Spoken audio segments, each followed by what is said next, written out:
اشرح لي صدري ويسر لي أمري واحلل عقدة من لساني يفقهوا قولي ربنا زدنا علما نافعا رزقا طيبا وعملا متقبلا آمين يا رب العالمين اللهم صل على മുഹമ്മദ് وعلى آل മുഹമ്മദ് അൽഹംദുലില്ലാഹി റബ്ബിൽ ആലമീൻ.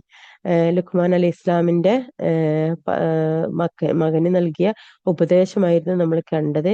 19 ആയത്ത് വരെയാണ് ഈ ഒരു ലുക്മാൻ അലി ഇസ്ലാമിന്റെ കുഞ്ഞിനോടുള്ള ദുആ കുഞ്ഞിനോടുള്ള എന്താ പറയാ ഈ ഉപദേശം കൊടുക്കുന്നതിലുള്ളത്. അതിൽ പ്രധാനപ്പെട്ട ഒരു ഉപദേശത്തിൽപ്പെട്ടത് എന്താണ്? ഉമ്മാനെ കുറിച്ച് പറഞ്ഞതാണ് അല്ലെ. ഒരു ഉമ്മ ഒരു കുഞ്ഞിനെ ഇങ്ങനെയാണ് കൊണ്ടു നടന്നതും അതിന് പാല് കൊടുത്തതും അതിന്റെ വാല്യൂ ആണ് അള്ളാഹു സുബ്ഹാനഹു വ തആല എടുത്തു പറയാൻ ഒരു പിതാവിനോട് കൽപ്പിച്ചതൊക്കെ. ഒരു പിതാവ് കുഞ്ഞിന് കൊടുക്കുന്ന ഉപദേശത്തിലെ ഏറ്റവും വലിയ ഉപദേശം എന്താണ്?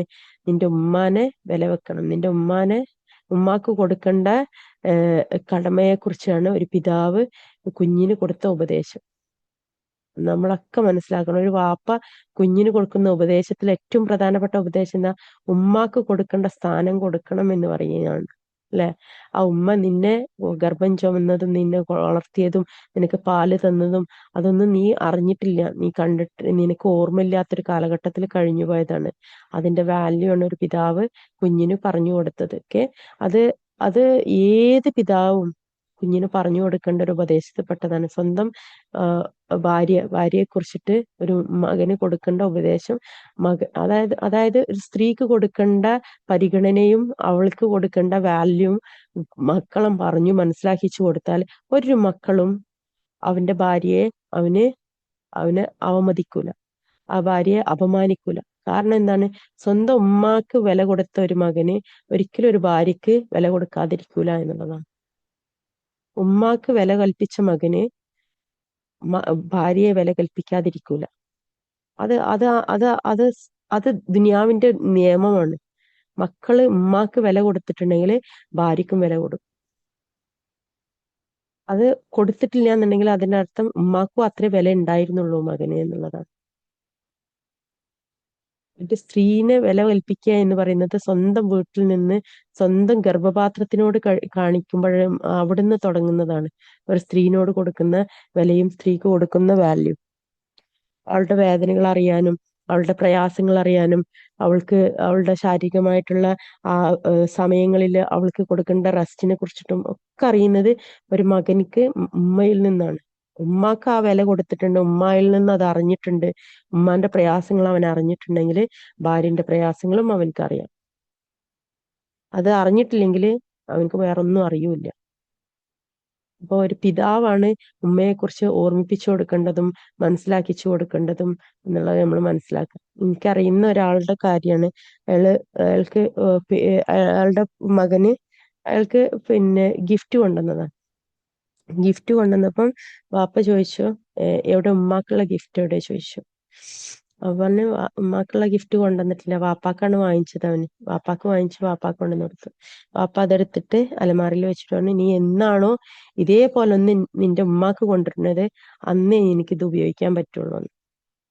എന്നിട്ട് പിറ്റത്തെ പ്രാവശ്യം ആ മകന് ഉമ്മാക്കും അതേപോലത്തെ ഗിഫ്റ്റ് കൊണ്ടുവന്നതിന് ശേഷമാണ് വാപ്പ ആ വാച്ച് കയ്യിൽ കെട്ടിയത്. അത് ഒരു സ്ത്രീക്ക് കൊടുക്കേണ്ട പരിഗണന, വില അത് മകനെ പഠിപ്പിച്ചതാണ് ആ വാപ്പ. അപ്പൊ ഇത് നമ്മളെ ഭർത്താക്കന്മാരല്ലെങ്കിൽ ഒരു കുഞ്ഞിന്റെ വാപ്പയാണ് എന്ത് കൊടുക്കേണ്ടത്? ഒരു സ്ത്രീക്ക് കൊടുക്കേണ്ട വിലയെ കുറിച്ച് പഠിപ്പിച്ചു കൊടുക്കേണ്ടത് ഒരു പിതാവാണ് എന്നുള്ളതാണ് അള്ളാഹു സുബ്ഹാനഹു വ തആല ഇവിടെ പഠിപ്പിച്ചത് ലുക്മാൻ അലൈഹി ഇസ്ലാമിലോട്ടൊക്കെ. അപ്പം ഇത് റസൂലുള്ളാഹി സ്വല്ലല്ലാഹു അലൈഹി വസല്ലമയോട് എത്രയാണ് നമ്മുടെ ഉമ്മയോട് എത്രയാണ് നമുക്കുള്ള വാല്യൂ എന്നുള്ളത് ചോദിക്കപ്പെട്ടു. ഞാൻ ദുനിയാവിലെ ആരോടാണ് ഏറ്റവും നന്നായിട്ട് പെരുമാറാൻ അവകാശപ്പെട്ടത് എന്ന് ചോദിക്കപ്പെട്ടു. അപ്പൊ പറഞ്ഞു നിന്റെ ഉമ്മയോട്. അപ്പോൾ റസൂലുള്ളാഹി സ്വല്ലല്ലാഹു അലൈഹി വസല്ലമയോട് ചോദിച്ചു, പിന്നെ ആരോടാണെന്ന്? ഉമ്മയാണെന്ന് മനസ്സിലായി. ആദ്യം ദുനിയാവിലെ നമുക്കുള്ള ഏറ്റവും വലിയ കടപ്പാട് നമ്മുടെ ഉമ്മയോടാണ്. അത് കഴിഞ്ഞിട്ട് ആരാണെന്ന് ചോദിച്ചു. അപ്പൊ റസൂലുള്ളാഹി സ്വല്ലല്ലാഹു അലൈഹി വസല്ലമ പറഞ്ഞു, വീണ്ടും എന്താ പറഞ്ഞത്? നിന്റെ ഉമ്മ. മൂന്നാമതും ചോദിക്കപ്പെട്ടു. അപ്പോഴും എന്താ പറഞ്ഞത്? നിന്റെ ഉമ്മയോട്. പിന്നെ ചോദിച്ചപ്പോഴാണ് എന്ത് പറഞ്ഞത്? നാലാമത്തെ പ്രാവശ്യമാണ് പറഞ്ഞത്, നിന്റെ വാപ്പയോടാണ് നാലാമത്തെ പ്രാവശ്യം. പിന്നെന്താണ്? പിന്നെ നിന്നോട് കൂടുതൽ അടുത്തവരും, പിന്നെ അതിന് കൂടുതൽ അടുത്തവരും. അതായത് ഉമ്മ 3 സ്ഥാനം ഉമ്മാന്റേത് കഴിഞ്ഞ് പിന്നെ വാപ്പാനോടുള്ള സ്ഥാനം കഴിഞ്ഞു. അതിനുശേഷമാണ് പിന്നെ അടുത്ത കുടുംബങ്ങളും അതിനടുത്ത കുടുംബങ്ങളും എന്ന് പറഞ്ഞത്. ഓക്കെ, ഇത് ബുഖാരിയും മുസ്ലിമില് രണ്ടിലും രേഖപ്പെടുത്തപ്പെട്ട ഹദീസാണ്. ഇത് ശരിക്കും നമുക്കും ഒരു ഉൾക്കാഴ്ച തരേണ്ട ഒരു കാര്യമാണ്. ആരോടാണ് നമുക്ക് ഏറ്റവും കൂടുതൽ കടപ്പാടുള്ളത് എന്നുള്ളത്. ഓക്കെ,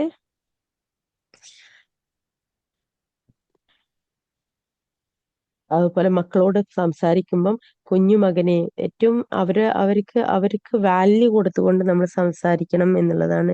അതുപോലെ തന്നെ കുട്ടികളുടെ അടുത്ത് എന്തെങ്കിലും തെറ്റ് ചെയ്തിട്ടുണ്ടെങ്കിൽ, അതായത് ചെറുതായിട്ട് നമ്മൾ അടിച്ചതാവട്ടെ, അല്ലെങ്കിൽ ചീത്ത പറഞ്ഞാവട്ടെ, വഴക്ക് പറഞ്ഞാവട്ടെ, എന്ത് തന്നെ ആയാലും കുട്ടികളുടെ അടുത്ത് പൊരുത്തപ്പെടിക്കണം. മക്കളടുത്ത് പറയണം, ഉമ്മാക്ക് പൊരുത്തപ്പെട്ട് തരണം. വാപ്പ പറയണം, മോനെ എനിക്ക് പൊരുത്തപ്പെട്ട് തരണം. അതും നമ്മളെ പോലെ തന്നെ ഉള്ള ഒരു നഫ്സാണ്. നമ്മളടുത്ത് ഒരാൾ ഒച്ച വെച്ചാല്, ചീത്ത പറഞ്ഞാല് നമുക്ക് എത്രത്തോളം പ്രയാസം ഉണ്ടാവോ അതേ പ്രയാസം തന്നെയാണ് ഒരു കുഞ്ഞാണെങ്കിലും ആ കുഞ്ഞിനുള്ളത്. നമ്മളൊരു മനുഷ്യനോട് കാണിക്കേണ്ട വാല്യൂ ആണ് ഒരു കുഞ്ഞിനോടും കാണിക്കേണ്ടത്. അല്ലാതെ ഒരു കുഞ്ഞല്ലേ, പിന്നെ അടിച്ചല്ലേ ശരിയാക്കേണ്ടത് എന്നൊക്കെ പറഞ്ഞിട്ട് നമ്മൾ കുഞ്ഞുങ്ങളെ വില കൊടുക്കാത്ത എത്രയോ മാതാപിതാക്കളുണ്ട്. ആൾക്കൂട്ടത്തിൽ വെച്ചിട്ട് കുഞ്ഞുങ്ങളെ ഒച്ച വെക്കുന്നതും ചീത്ത പറയുന്നതും അവരടിക്കുന്നതും അവരെ അപമാനിക്കുന്നതും. ഏത് മക്കളാണെന്നുണ്ടെങ്കിലും നമ്മൾ അതേ നഫ്സാണ് അവർക്കും. നമ്മൾ ഒരാള് മുമ്പിൽ വെച്ചിട്ട് അപമാനിച്ചാല്, ചീത്ത പറഞ്ഞാല്, വഴക്ക് പറഞ്ഞാല് നമുക്ക് എങ്ങനെ അപമാനം തോന്നും, അതേപോലെ ആ ഒരു ഫേസ് ആണ് നിങ്ങൾ അപ്പ ആ കുഞ്ഞിന്റെ മുഖത്ത് നിങ്ങൾ കാണേണ്ടത്. ആളുകളെ മുന്നിൽ വെച്ചിട്ട് നമ്മൾ ഒച്ച വെക്കുമ്പം അവരെ മുഖത്ത് കാണുന്ന ഒരു ജാള്യത ഉണ്ടല്ലോ, ഒരു പ്രയാസം ഉണ്ടല്ലോ. ആ പ്രയാസം നമ്മൾക്ക് ഉണ്ടായ അതേ പ്രയാസം തന്നെയാണ്. അവർ ചെറിയൊരു കുഞ്ഞായി എന്നുള്ളത് മാത്രമേ ഉള്ളൂ. ആ വലിപ്പം അതാണെന്നുള്ളൂ. പക്ഷെ അതിന്റെ നഫ്സ് എന്താണ്? നമ്മൾ അതേ നഫ്സാണ്. അപ്പൊ അതുകൊണ്ട് തന്നെ കുഞ്ഞുങ്ങളുടെ അടുത്ത് എന്ത് ഒച്ച വെച്ചാലും ചീത്ത പറഞ്ഞാലും നമ്മളുടെ സംഭവിക്കും. നമ്മൾ മക്കള് പിന്നെ തെറ്റ് കാണുമ്പോൾ നമ്മൾ ചീത്ത പറയും. നമുക്ക് നമുക്ക് ഒരുപാട് നേരം ഒന്നും ക്ഷമ കാണിക്കാൻ പറ്റില്ല. നമുക്ക് അറിയാതൊക്കെ സംഭവിച്ചു. പക്ഷെ അത് കഴിഞ്ഞു കഴിഞ്ഞാൽ അവന്റെ അടുത്ത് പോയിട്ട് മുട്ടുകുത്തി നിന്ന് അവനോട് പൊരുത്തപ്പെടിക്കണം. അവനോട് സോറി പറയണം, അല്ലെങ്കിൽ അവളോട് സോറി പറയണം, പൊരുത്തപ്പെടിക്കണം. ഇത് ഒരു ഉമ്മയാണെങ്കിലും വാപ്പയാണെങ്കിലും ചെയ്യണം. ഇത് ചെറുപ്പം മുതൽ ചെയ്തു വന്നാൽ എന്താ സംഭവിക്കുക എന്ന് പറഞ്ഞുതരാം. ആ കുഞ്ഞും ആരോട് എന്ത് തെറ്റ് ചെയ്താലും അവരോട് പൊരുത്തപ്പെടിക്കും ആ കുട്ടി. ആ കുട്ടിക്ക് മനസ്സിൽ ഒരു പ്രയാസം തോന്നൂല. സോറി പറയാനും പൊരുത്തപ്പെടിക്കാനും ആ കുട്ടിക്ക് ഒരു പ്രയാസം തോന്നില്ല. കാരണം എന്താ? അവന്റെ ഉള്ളില് അവനക്ക് കിട്ടിയ തർബീയത്താണത്. ഒരാൾക്ക് ഒരു തിന്മ ചെയ്താല്, ഒരാളോട് തെറ്റ് ചെയ്താല് അവരോട് അപ്പൊ തന്നെ പൊരുത്തപ്പെടിക്കണം എന്നുള്ളത് ഉമ്മയും വാപ്പയും കൊടുത്ത തർബീയത്താണ് അവനക്ക്. അതുകൊണ്ട് തന്നെ അവന് എത്ര വലിയ ആളായാലും അവന്റെ മുന്നിൽ ഒരു ചെറിയൊരു തെറ്റ് മിസ്റ്റേക്ക് പറ്റിക്കഴിഞ്ഞാൽ, ആ മിസ്റ്റേക്ക് ആണെന്ന് അവൻ അറിഞ്ഞു കഴിഞ്ഞാൽ അവനത് തിരുത്തും, അവൻ പൊരുത്തപ്പെടിക്കും, അവനത് നന്മയിലേക്ക് കൊണ്ടുപോകും. നിങ്ങൾ ഇന്ന് മുതൽ ഒന്ന് ചെയ്ത് നോക്കി നോക്കുകയുണ്ട്. കുഞ്ഞുങ്ങളോട് ഒരു ഒരു ചെറിയ തെറ്റ് ചെയ്താലും ആ കുഞ്ഞിന്റെ അടുത്ത് പോയി ഇരുന്നിട്ട് പൊരുത്തപ്പെട്ട് തരുമോ എന്ന് ചോദിച്ചു നോക്കണ്ടേ. ആ കുട്ടിന്റെ സന്തോഷം നിങ്ങൾക്ക് കണ്ടറിയാൻ പറ്റും. ആ കുട്ടിന്റെ മുഖത്തുള്ള ഒരു അഭിമാനം നിങ്ങൾക്ക് കണ്ടാൽ മനസ്സിലാവും. എന്തൊരു സന്തോഷം ഉണ്ടാവുന്നറിയോ ആ കുട്ടിക്ക് അതൊക്കെ കേൾക്കുമ്പോ. അവന് കരയുകയാണെന്നുണ്ടെങ്കിൽ അവന്റെ കണ്ണ് തുടച്ചു കൊടുത്തിട്ട് അവനോട് നിങ്ങളൊന്ന് പറഞ്ഞു നോക്കി, പൊരുത്തപ്പെടണട്ടാ, സോറി ട്ടോ എന്ന് പറഞ്ഞാൽ അപ്പൊ അവന് ഓക്കെ പറഞ്ഞു തരും നമുക്ക്. അവൻ നമ്മളോട് ആ ഓക്കെ പറയുന്നത്, അല്ലെങ്കിൽ ശരി എന്ന് പറയുന്നത് ഉണ്ടല്ലോ, അവനെ പരിഗണിച്ചു എന്നതിന്റെ അടയാളാണ്. അവനക്ക് മനസ്സിലാവണം നമ്മൾ അവനെ പരിഗണിച്ചിട്ടുണ്ട് എന്നുള്ളത്. ഇത് നിങ്ങള് പഠിക്കാത്തവരുണ്ടെങ്കിൽ ശരിക്കും പഠിക്കണം. മക്കളോട് പൊരുത്തപ്പെടിക്കേണ്ടടുത്ത് പൊരുത്തപ്പെടിക്കണം. മക്കളോട് സോറി പറയേണ്ടടുത്ത് സോറി പറയണം. നമ്മളെ പിന്നെ എന്താണ്, അഹങ്കാരം കൊണ്ടാണ് നമ്മൾ മക്കളടുത്ത് സോറിയും പൊരുത്തപ്പെടിക്കുകയും ചെയ്യാത്തത്. നമ്മളെ അഹങ്കാരം, ഉള്ളിലെ ഞാൻ ഉമ്മയാണ്, ഞാൻ വാപ്പയാണ് എന്നുള്ള അഹങ്കാരമാണ് നമ്മളെ കൊണ്ട് മക്കളുടെ മുന്നിൽ താഴാന് നമുക്ക് കഴിയാത്തത്. നമ്മളെ അഹംഭാവമാണ് അത്. ഒരു കുഞ്ഞ് എന്തോ നമ്മളെ ബാല്യക്കാരനാണ്, നമ്മളെ പണിക്കാരനാണ്, അല്ലെങ്കിൽ പണിക്കാരത്തിയാണ് എന്നുള്ള നിലയാണ്. നമ്മളെ വീട്ടിലേക്ക് ഇങ്ങോട്ട് നമ്മള് പൈസ കൊടുത്ത് വാങ്ങിച്ചുകൊണ്ടെന്ന് വെച്ച സാധനം മാതിരിയാണ് നമ്മളെ വിശ്വാസം. അപ്പൊ അതുകൊണ്ടാണ് നമ്മൾ മക്കളടുത്ത് മക്കൾക്ക് കൊടുക്കേണ്ട വാല്യൂ കൊടുക്കാതെ നമ്മൾ സംസാരിക്കുന്നതും അവരോട് പെരുമാറുന്നതും ഇതൊന്നും അള്ളാഹ് തൃപ്തിപ്പെട്ടതല്ല എന്നുള്ളത് നമ്മൾ മനസ്സിലാക്കുക. ഓക്കെ, കുഞ്ഞുങ്ങളടുത്ത് ഒച്ച വെക്കുന്നതൊക്കെ നല്ല ശ്രദ്ധിക്കണം. നമ്മളെ മുന്നിൽ നമ്മളൊരാൾ ഒച്ച വെച്ചിട്ടുണ്ടെങ്കിൽ, ചീത്ത പറഞ്ഞിട്ടുണ്ടെങ്കിൽ നമുക്ക് അപമാനം തന്നെയാണ്, ശരിക്കും അപമാനമാണ്. നമുക്കത് സഹിക്കാൻ പറ്റൂല. അതേ സഹനം ഇല്ലാതെയുമ നമ്മളെ കുഞ്ഞുങ്ങൾക്കുണ്ട്. അത് അവർ പ്രകടിപ്പിക്കുകയും ചെയ്യും. അത് കേട്ട് കഴിഞ്ഞാൽ അവർ കരയും, ഒരു വാശി പിടിക്കും, അവര് വിഷമിക്കും, അതിനെ മാറ്റിമറിക്കാൻ വേണ്ടിയിട്ട് അവർ പലതും കാട്ടിവെക്കും. അതൊക്കെ അത് ഒരു നമ്മുടെ ഒരു വലിയൊരാൾക്ക് എങ്ങനെയാണോ അതേ അളവ് തന്നെയാണ് അവരുടെ ഉള്ളിലും അതിനോടുള്ള റിവെഞ്ചും അതിനോടുള്ള ദേഷ്യവും അതിനോടുള്ള ആ ഫിത്രത്തും അവരുടെ ഉള്ളിൽ നമ്മളതുപോലെ തന്നെയാണെന്ന് മനസ്സിലാക്കി കഴിഞ്ഞാൽ നമ്മൾ ഓട്ടോമാറ്റിക്കായിട്ട് അവരുടെ അടുത്ത് എന്ത് പറയും, അവരോട് പൊരുത്തപ്പെടുകയും അവരോട് സോറി പറയുകയും അവരിൽ നിന്ന് ആ പൊരുത്തം വാങ്ങിക്കുകയും ചെയ്യും. കാരണം നാളെ അള്ളാന്റെ മുമ്പിൽ അവർ പോയി നമ്മൾക്കെതിരെ പറയും, എന്റെ മാതാപിതാക്കൾ എന്നെ നല്ല നിലയിലല്ല വളർത്തിയതെന്ന് അവരെന്തായാലും പരാതി പറയും. ആ പരാതി പറയണോ വേണ്ടയോ എന്നുള്ളത് നമ്മൾ തീരുമാനിക്കുന്ന ദുനിയാവിൽ വെച്ചിട്ടൊക്കെ. അതുപോലെ തന്നെ മിതത്വത്തിലാക്കാൻ പഠിപ്പിക്കുക, കുട്ടികളെ ശബ്ദം ഒതുക്കി സംസാരിക്കാൻ പഠിപ്പിക്കുക. അതുപോലെ തന്നെ പിന്നെ പൊങ്ങച്ചം കാണിക്കാതിരിക്കാന്, പിന്നെ ആളുകളെ മുന്നില് പിന്നെ വലിപ്പത്തരം കാണിക്കാന് ഒക്കെ മക്കൾക്ക് വസ്ത്രം ധരിപ്പിച്ചിട്ടും ഒക്കെ നടത്തുന്ന മാതാപിതാക്കളെ നല്ല ശ്രദ്ധിക്കണം. ആളുകളെ മുന്നിൽ കാണിക്കാൻ വേണ്ടിയിട്ട് അവരതൊക്കെ പഠിക്കുന്നുണ്ട്. ആളുകളെ കാണിക്കാൻ വേണ്ടിയിട്ട് നടക്കുക, വീട്ടിൻ്റെ ഉള്ളില് പിന്നെ എങ്ങനെയായാലും വേണ്ടിയില്ല ആളുകളെ കാണിക്കാൻ വേണ്ടിയിട്ട് ഭയങ്കര ഇതില് നടക്കുക. അതൊക്കെ നമ്മൾ പഠിപ്പിച്ചു കൊടുക്കുന്നതാണ്. അത് പിന്നീട് ഒരിക്കലും അവരുടെ ജീവിതത്തിൽ മാറ്റാൻ പറ്റാത്ത സ്വഭാവമായിട്ട് അത് മാറും എന്നുള്ളതാണ്. ദുരഭിമാനിയാകുക, പൊങ്ങച്ചക്കാരനാകുക, ഇതൊന്നും മക്കളെ പഠിപ്പിക്കരുത്. മക്കളെ അതിൽ നിന്നൊക്കെ തടയണം എന്നുള്ളതാണ്. ഓക്കെ, അതുപോലെ ക്ഷമ കാണിക്കാൻ പഠിപ്പിക്കുക. മക്കള് ഒരാള് എന്തെങ്കിലും ചെയ്തു എന്ന് വെക്കുക, അല്ലെങ്കിൽ കുട്ടികൾ തമ്മിൽ വഴക്കുകൾ ഉണ്ടാവും അങ്ങോട്ടും ഇങ്ങോട്ടും. അപ്പോൾ ഒരാൾ അടിച്ചിട്ടുണ്ടാവും, ഇയാളെ കാട്ടിയിട്ടുണ്ടാവും. നമുക്ക് ഇൻജസ്റ്റിസ് ആയിട്ട് മറ്റു കുട്ടികൾ അവിടെ കാണിക്കുന്നത് നമ്മൾ കണ്ടിട്ടുണ്ടാവും. നമ്മൾ അപ്പൊ തന്നെ അതിന് പോയിട്ട് ചോദ്യം ചെയ്യുകയും ആ കുട്ടി കാണിച്ചതിനെ പറ്റിയിട്ട് ആ കുട്ടിന്റെ മാതാവിന്റെ അടുത്ത് പോയിട്ട് പരാതി പറയുകയും, ഇതൊക്കെ കാണുമ്പോ എന്താണെന്നറിയാം, നമ്മളെ മക്കൾ തന്നെയാണ് ഇത് പഠിക്കുന്നത്. അതേസമയം കുഞ്ഞിന്റെ അടുത്ത് ഒരു ക്ഷമ കാണിക്കാൻ പറയുകയും, കുഞ്ഞിനോട് സാരില്ല പോട്ടെ, ഇനി അവന്റെ അടുത്ത് പോയി അങ്ങനെ കളിക്കാതിരുന്നാൽ മതി, അവൻ അങ്ങനെ കാണിക്കുന്നുണ്ടെങ്കിൽ അപ്പൊ കുട്ടിക്കും ആ ഒരു ഇത് വരും. എന്താ, വലുതായിട്ടുണ്ടെങ്കിലും അവന് അങ്ങനെ കാണിക്കുന്ന ആളുകളുടെ അടുത്ത് നിന്ന് മാറി നിൽക്കുക എന്നുള്ളത് അവൻ പഠിക്കുകയാണ്. അതേസമയം തിരിച്ച് പ്രതികരിക്കണം, തിരിച്ചു കൊടുത്തിട്ട് വാടാ എന്നൊക്കെ പറഞ്ഞിട്ട് കുട്ടികളെ ട്രിഗർ ചെയ്ത് വിട്ടിട്ടുണ്ടെന്നുണ്ടെങ്കിൽ അത് ലോകാവസാനം വരെ തിരിച്ചു കൊടുക്കുന്ന രീതിയിൽ തന്നെ അത് പോകും. അങ്ങോട്ടും ഇങ്ങോട്ടും വഴക്കും അടിയും പിന്നെ പ്രശ്നങ്ങളും തിരുത്തപ്പെടാത്ത ഇതും ഒക്കെ ആയിട്ട് ലോകം മുഴുവനും അതങ്ങനെ അത് വരും തലമുറകളിലേക്കും അത് അങ്ങനെ പോകും. അപ്പൊ അതുകൊണ്ട് തന്നെ ക്ഷമിക്കേണ്ടടുത്ത് ക്ഷമിക്കുക, കുട്ടികളെ അതിൽ നിന്ന് മാറ്റേണ്ടടുത്ത് മാറ്റുക. ഇതൊക്കെ ഒരു പാരന്റ്സ് കൊടുക്കുന്ന തർബിയത്ത് പെട്ടതാണെന്ന് പഠിക്കുക. ഓക്കെ, അല്ലെങ്കിൽ മക്കള് ഭാര്യമാരുടെ അടുത്തും വിവാഹബന്ധത്തിലും ഒന്നും ക്ഷമ കാണിക്കൂല. ഇതൊക്കെ ഇതിന്റെ ഈ ആഫ്റ്റർ എഫക്റ്റ് ആണ്. ഈ ചെറുപ്പത്തിൽ കിട്ടിയ തർബീയത്തിന്റെ ആഫ്റ്റർ എഫക്റ്റ് ആണ് നമുക്ക് എവിടെയാണെങ്കിലും കാണാൻ വരുന്നത് അവരുടെ ജീവിതത്തിൽ. അത് ഒരൊറ്റ ദിവസം കൊണ്ട് ഉണ്ടായി വരുന്നതൊന്നല്ല. ചെറുപ്പത്തിൽ കുട്ടികൾക്ക് കൊടുത്ത തർബീയത്തിന്ന് അവരത് മോൾഡ് ചെയ്തെടുത്ത ഒരു കാര്യമാണ്. ഓക്കെ,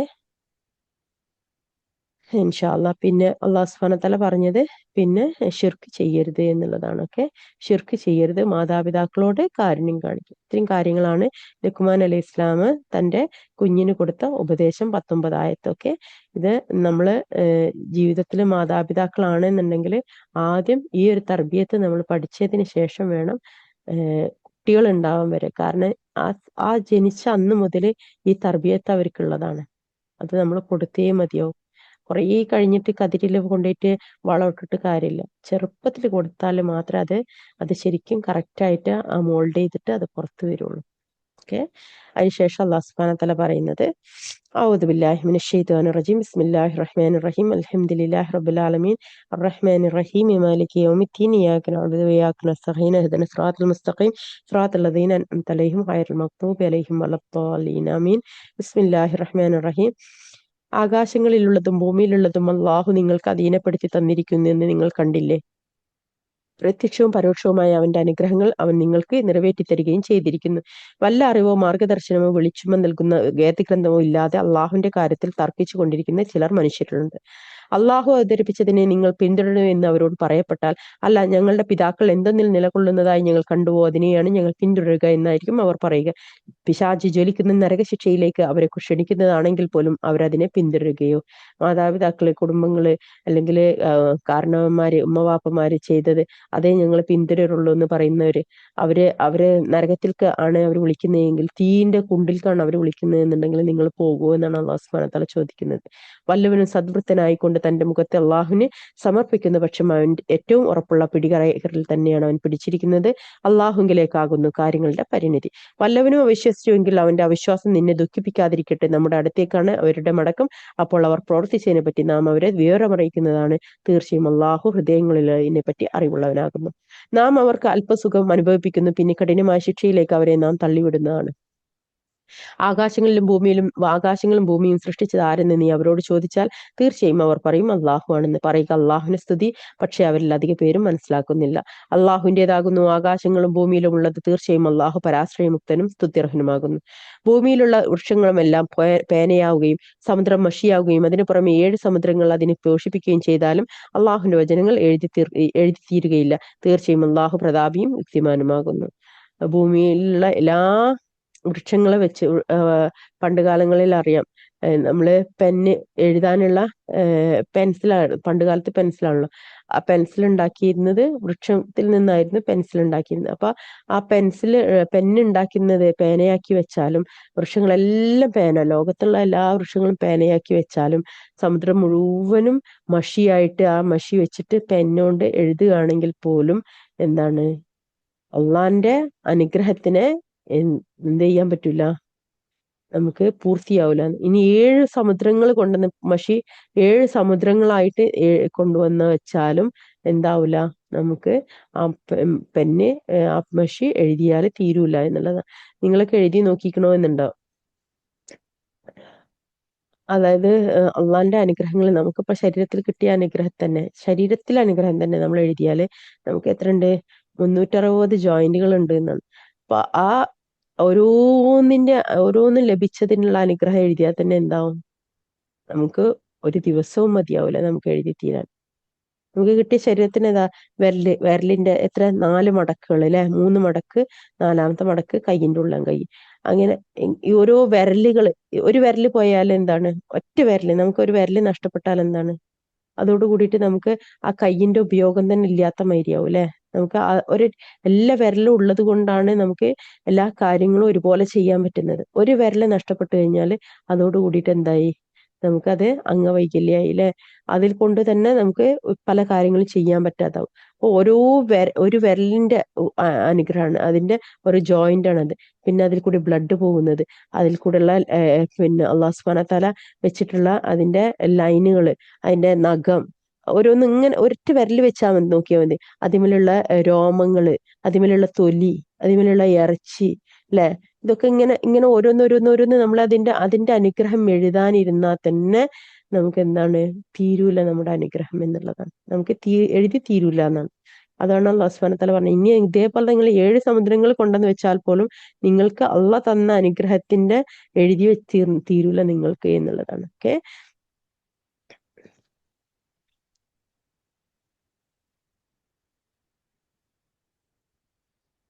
അതായത് പിന്നെ നമ്മള് 10, 20, 30, 10, 100 ഇങ്ങനെ നമ്മളൊരു ഒരു കണക്ക് പറയില്ല, 100 പ്രാവശ്യം ചെയ്താലും അവന് 10 പ്രാവശ്യം ചെയ്താലും 100 വട്ടം ചെയ്താലും അങ്ങനെയല്ലേ നമ്മൾ പറയാ. എന്നാൽ അറബികൾക്കിടയില് 7 വട്ടം, 70 വട്ടം, 700 വട്ടം അങ്ങനെയായിരുന്നു പറയാറുണ്ടായിരുന്നു. അറബികൾ അങ്ങനെയായിരുന്നു അതിന്റെ പതിവ്. അതുകൊണ്ടാണ് അല്ലാഹു സുബ്ഹാനഹു വ തആല 7 സമുദ്രങ്ങൾ എന്ന് പറഞ്ഞത്. ഇപ്പം മലയാളം എടുത്ത് നമ്മളെടുത്ത് പറയണെങ്കിൽ 10 വട്ടം നിന്നോടല്ല 10 വട്ടം പറഞ്ഞ്, നിന്നോടല്ല 100 വട്ടം പറഞ്ഞ്, അങ്ങനെയല്ലേ നമ്മൾ പറയാ. പക്ഷെ അറബികൾ സംസാരിക്കല് 7 വട്ടം പറഞ്ഞു, 70 വട്ടം പറഞ്ഞു, 700 വട്ടം പറഞ്ഞു, അങ്ങനെയായിരുന്നു.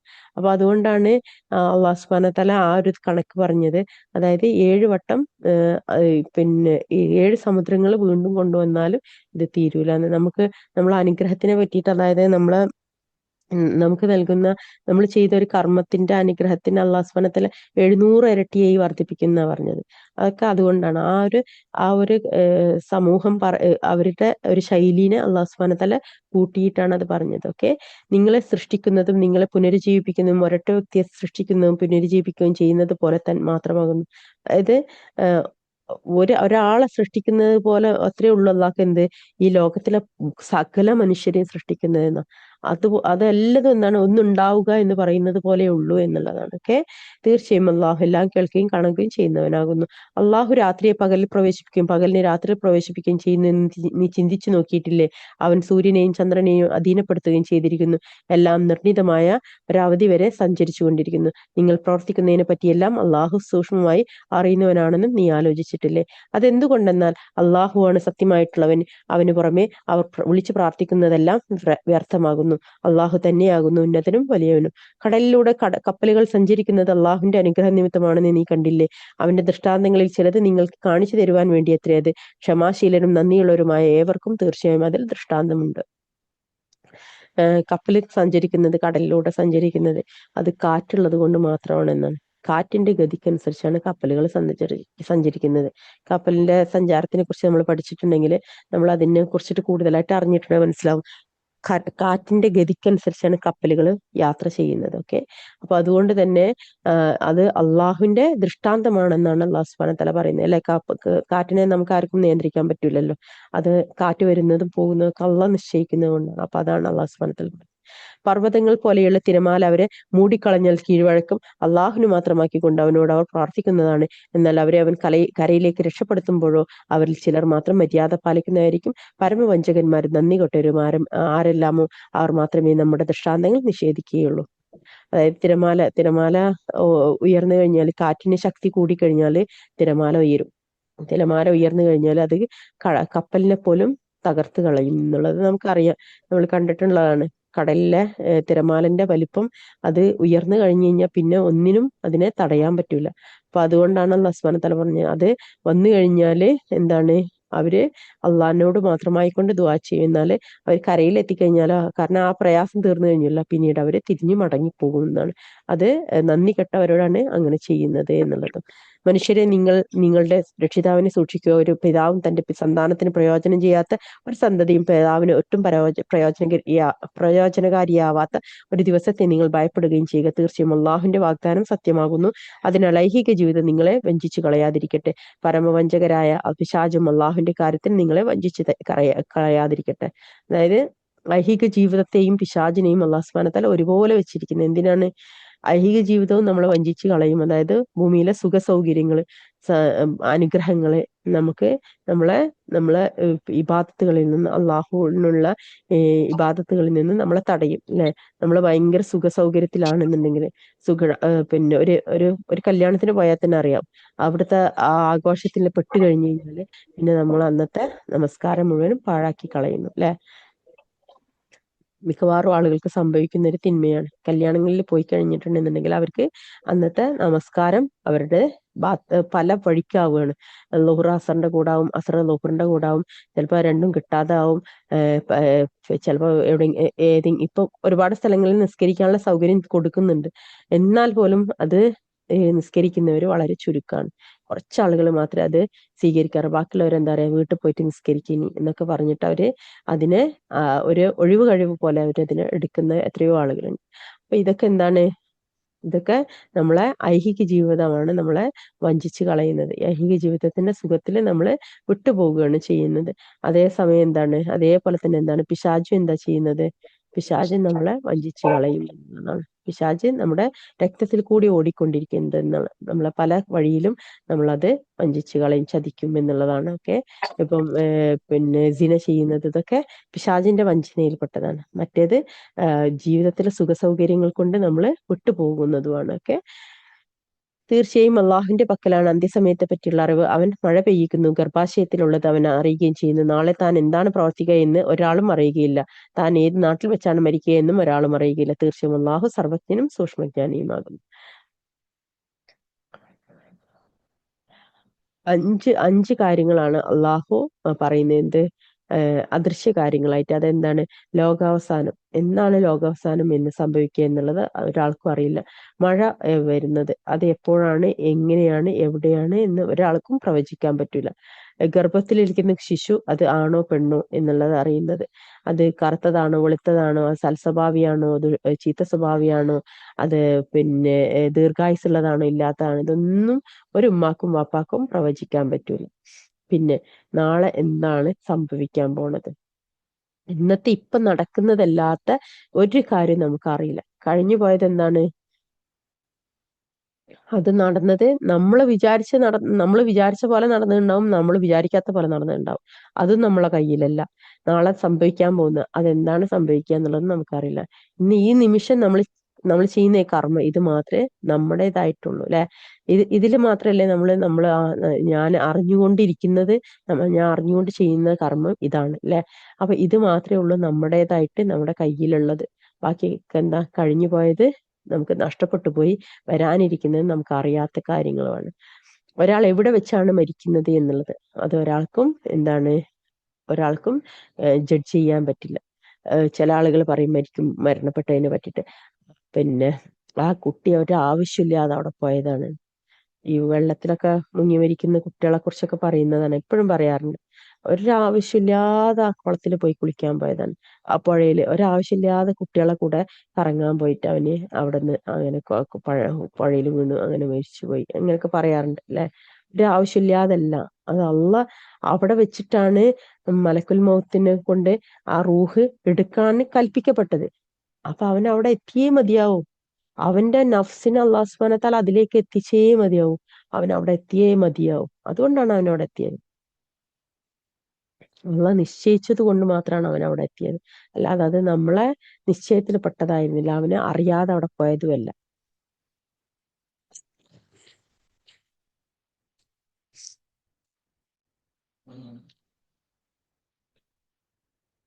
ഫാരിസുബിന് അംർ എന്ന് പറഞ്ഞിട്ടുള്ള ഒരാള് റസൂലുള്ളാഹി സ്വല്ലല്ലാഹു അലൈഹി വസല്ലമയോട് ചോദിക്കേണ്ടേ, മുഹമ്മദ് എപ്പോഴാണ് അന്ത്യസമയം ഉണ്ടാകുക? ഓക്കെ, ഞങ്ങളുടെ നാട് മഴ കിട്ടാതെ വരൾച്ച പ്രാപിച്ചിരിക്കുകയാണ്. എപ്പോഴാണ് മഴ പെയ്ത് ക്ഷേമം ഉണ്ടായിത്തീരുക? ഞാൻ പോരുമ്പോ എന്റെ ഭാര്യയ്ക്ക് ഗർഭമുണ്ട്, അവൾ എന്ത് കുട്ടിയെയാണ് പ്രസവിക്കുക? ഞാൻ ഇന്ന് പ്രവർത്തിച്ചത് എനിക്കറിയാം, എന്നാൽ നാളെ ഞാൻ എന്ത് പ്രവർത്തിക്കും? ഞാൻ ജനിച്ചത് ഏത് നാട്ടിലാണെന്ന് എനിക്കറിയാം, എന്നാൽ ഞാൻ ഏത് നാട്ടിലാണ് മരണമടയുക? എന്തൊക്കെ ചോദിച്ചപ്പോഴാണ് ഈ ആയത്ത് അള്ളാഹു സുബ്ഹാനഹു വ തആല ഇറക്കിയത് എന്നാണ് പറയുന്നത്. ഓക്കെ, അദൃശ്യജ്ഞാനത്തിന്റെ താക്കോല് ആരാണ്, എവിടെയാണ്? അള്ളാന്റെ കയ്യിൽ മാത്രമാണ് എന്നാണ്. ഓക്കെ, പിന്നെ അദൃശ്യജ്ഞാനത്തിന്റെ താക്കോൽ അള്ളാഹുന്റെ കയ്യിൽ മാത്രമാണെന്ന് പറഞ്ഞുകൊണ്ട് ഈ ആയത്ത് റസൂലുള്ളാഹി സ്വല്ലല്ലാഹു അലൈഹി വസല്ലമ ഓതി എന്നാണ് ഇത് ചോദിച്ചത്. ഓക്കെ, ഒരാളുടെ ഒരാളുടേതാണ്. എപ്പോഴാണ് അന്ത്യസമയം ഉണ്ടാവുക എന്ന് ഞാൻ തന്നെ ചോദിക്കുകയാണ്. എന്നിട്ട് പറയാണ്, എനിക്ക് എന്റെ നാട്ടില് മഴയില്ല, അപ്പൊ എപ്പോഴാണ് മഴ പെയ്യുക എന്നുള്ളത്. എന്റെ ഭാര്യക്ക് പിന്നെ വയറ്റിലുണ്ട്, അപ്പൊ എന്റെ കുട്ടി എന്ത് കുട്ടിയായിരിക്കും? പിന്നെ എനിക്ക് ഇപ്പൊ ചെയ്യണത് എനിക്കറിയാം, നാളെ ഞാൻ എന്താ ചെയ്യാന്നൊന്ന് പറഞ്ഞു തരുമോ? എന്റെ മരണം എവിടെ വെച്ചിട്ടാണെന്നൊന്ന് പറഞ്ഞു തരുമോ? ഇതൊക്കെ നമ്മളെ സ്വന്തം കാര്യങ്ങൾ തന്നെയാണ് ഈ 5 കാര്യങ്ങളും. അത് വേറെ ആളുടെ കാര്യമായിട്ടല്ല നമ്മൾ ആലോചിക്കേണ്ടത്, നമ്മുടെ തന്നെയാണിത്. 5 കാര്യങ്ങളും നമ്മുടെ ജീവിതത്തിലെ കാര്യമാണ് ചോദിക്കുന്നത്.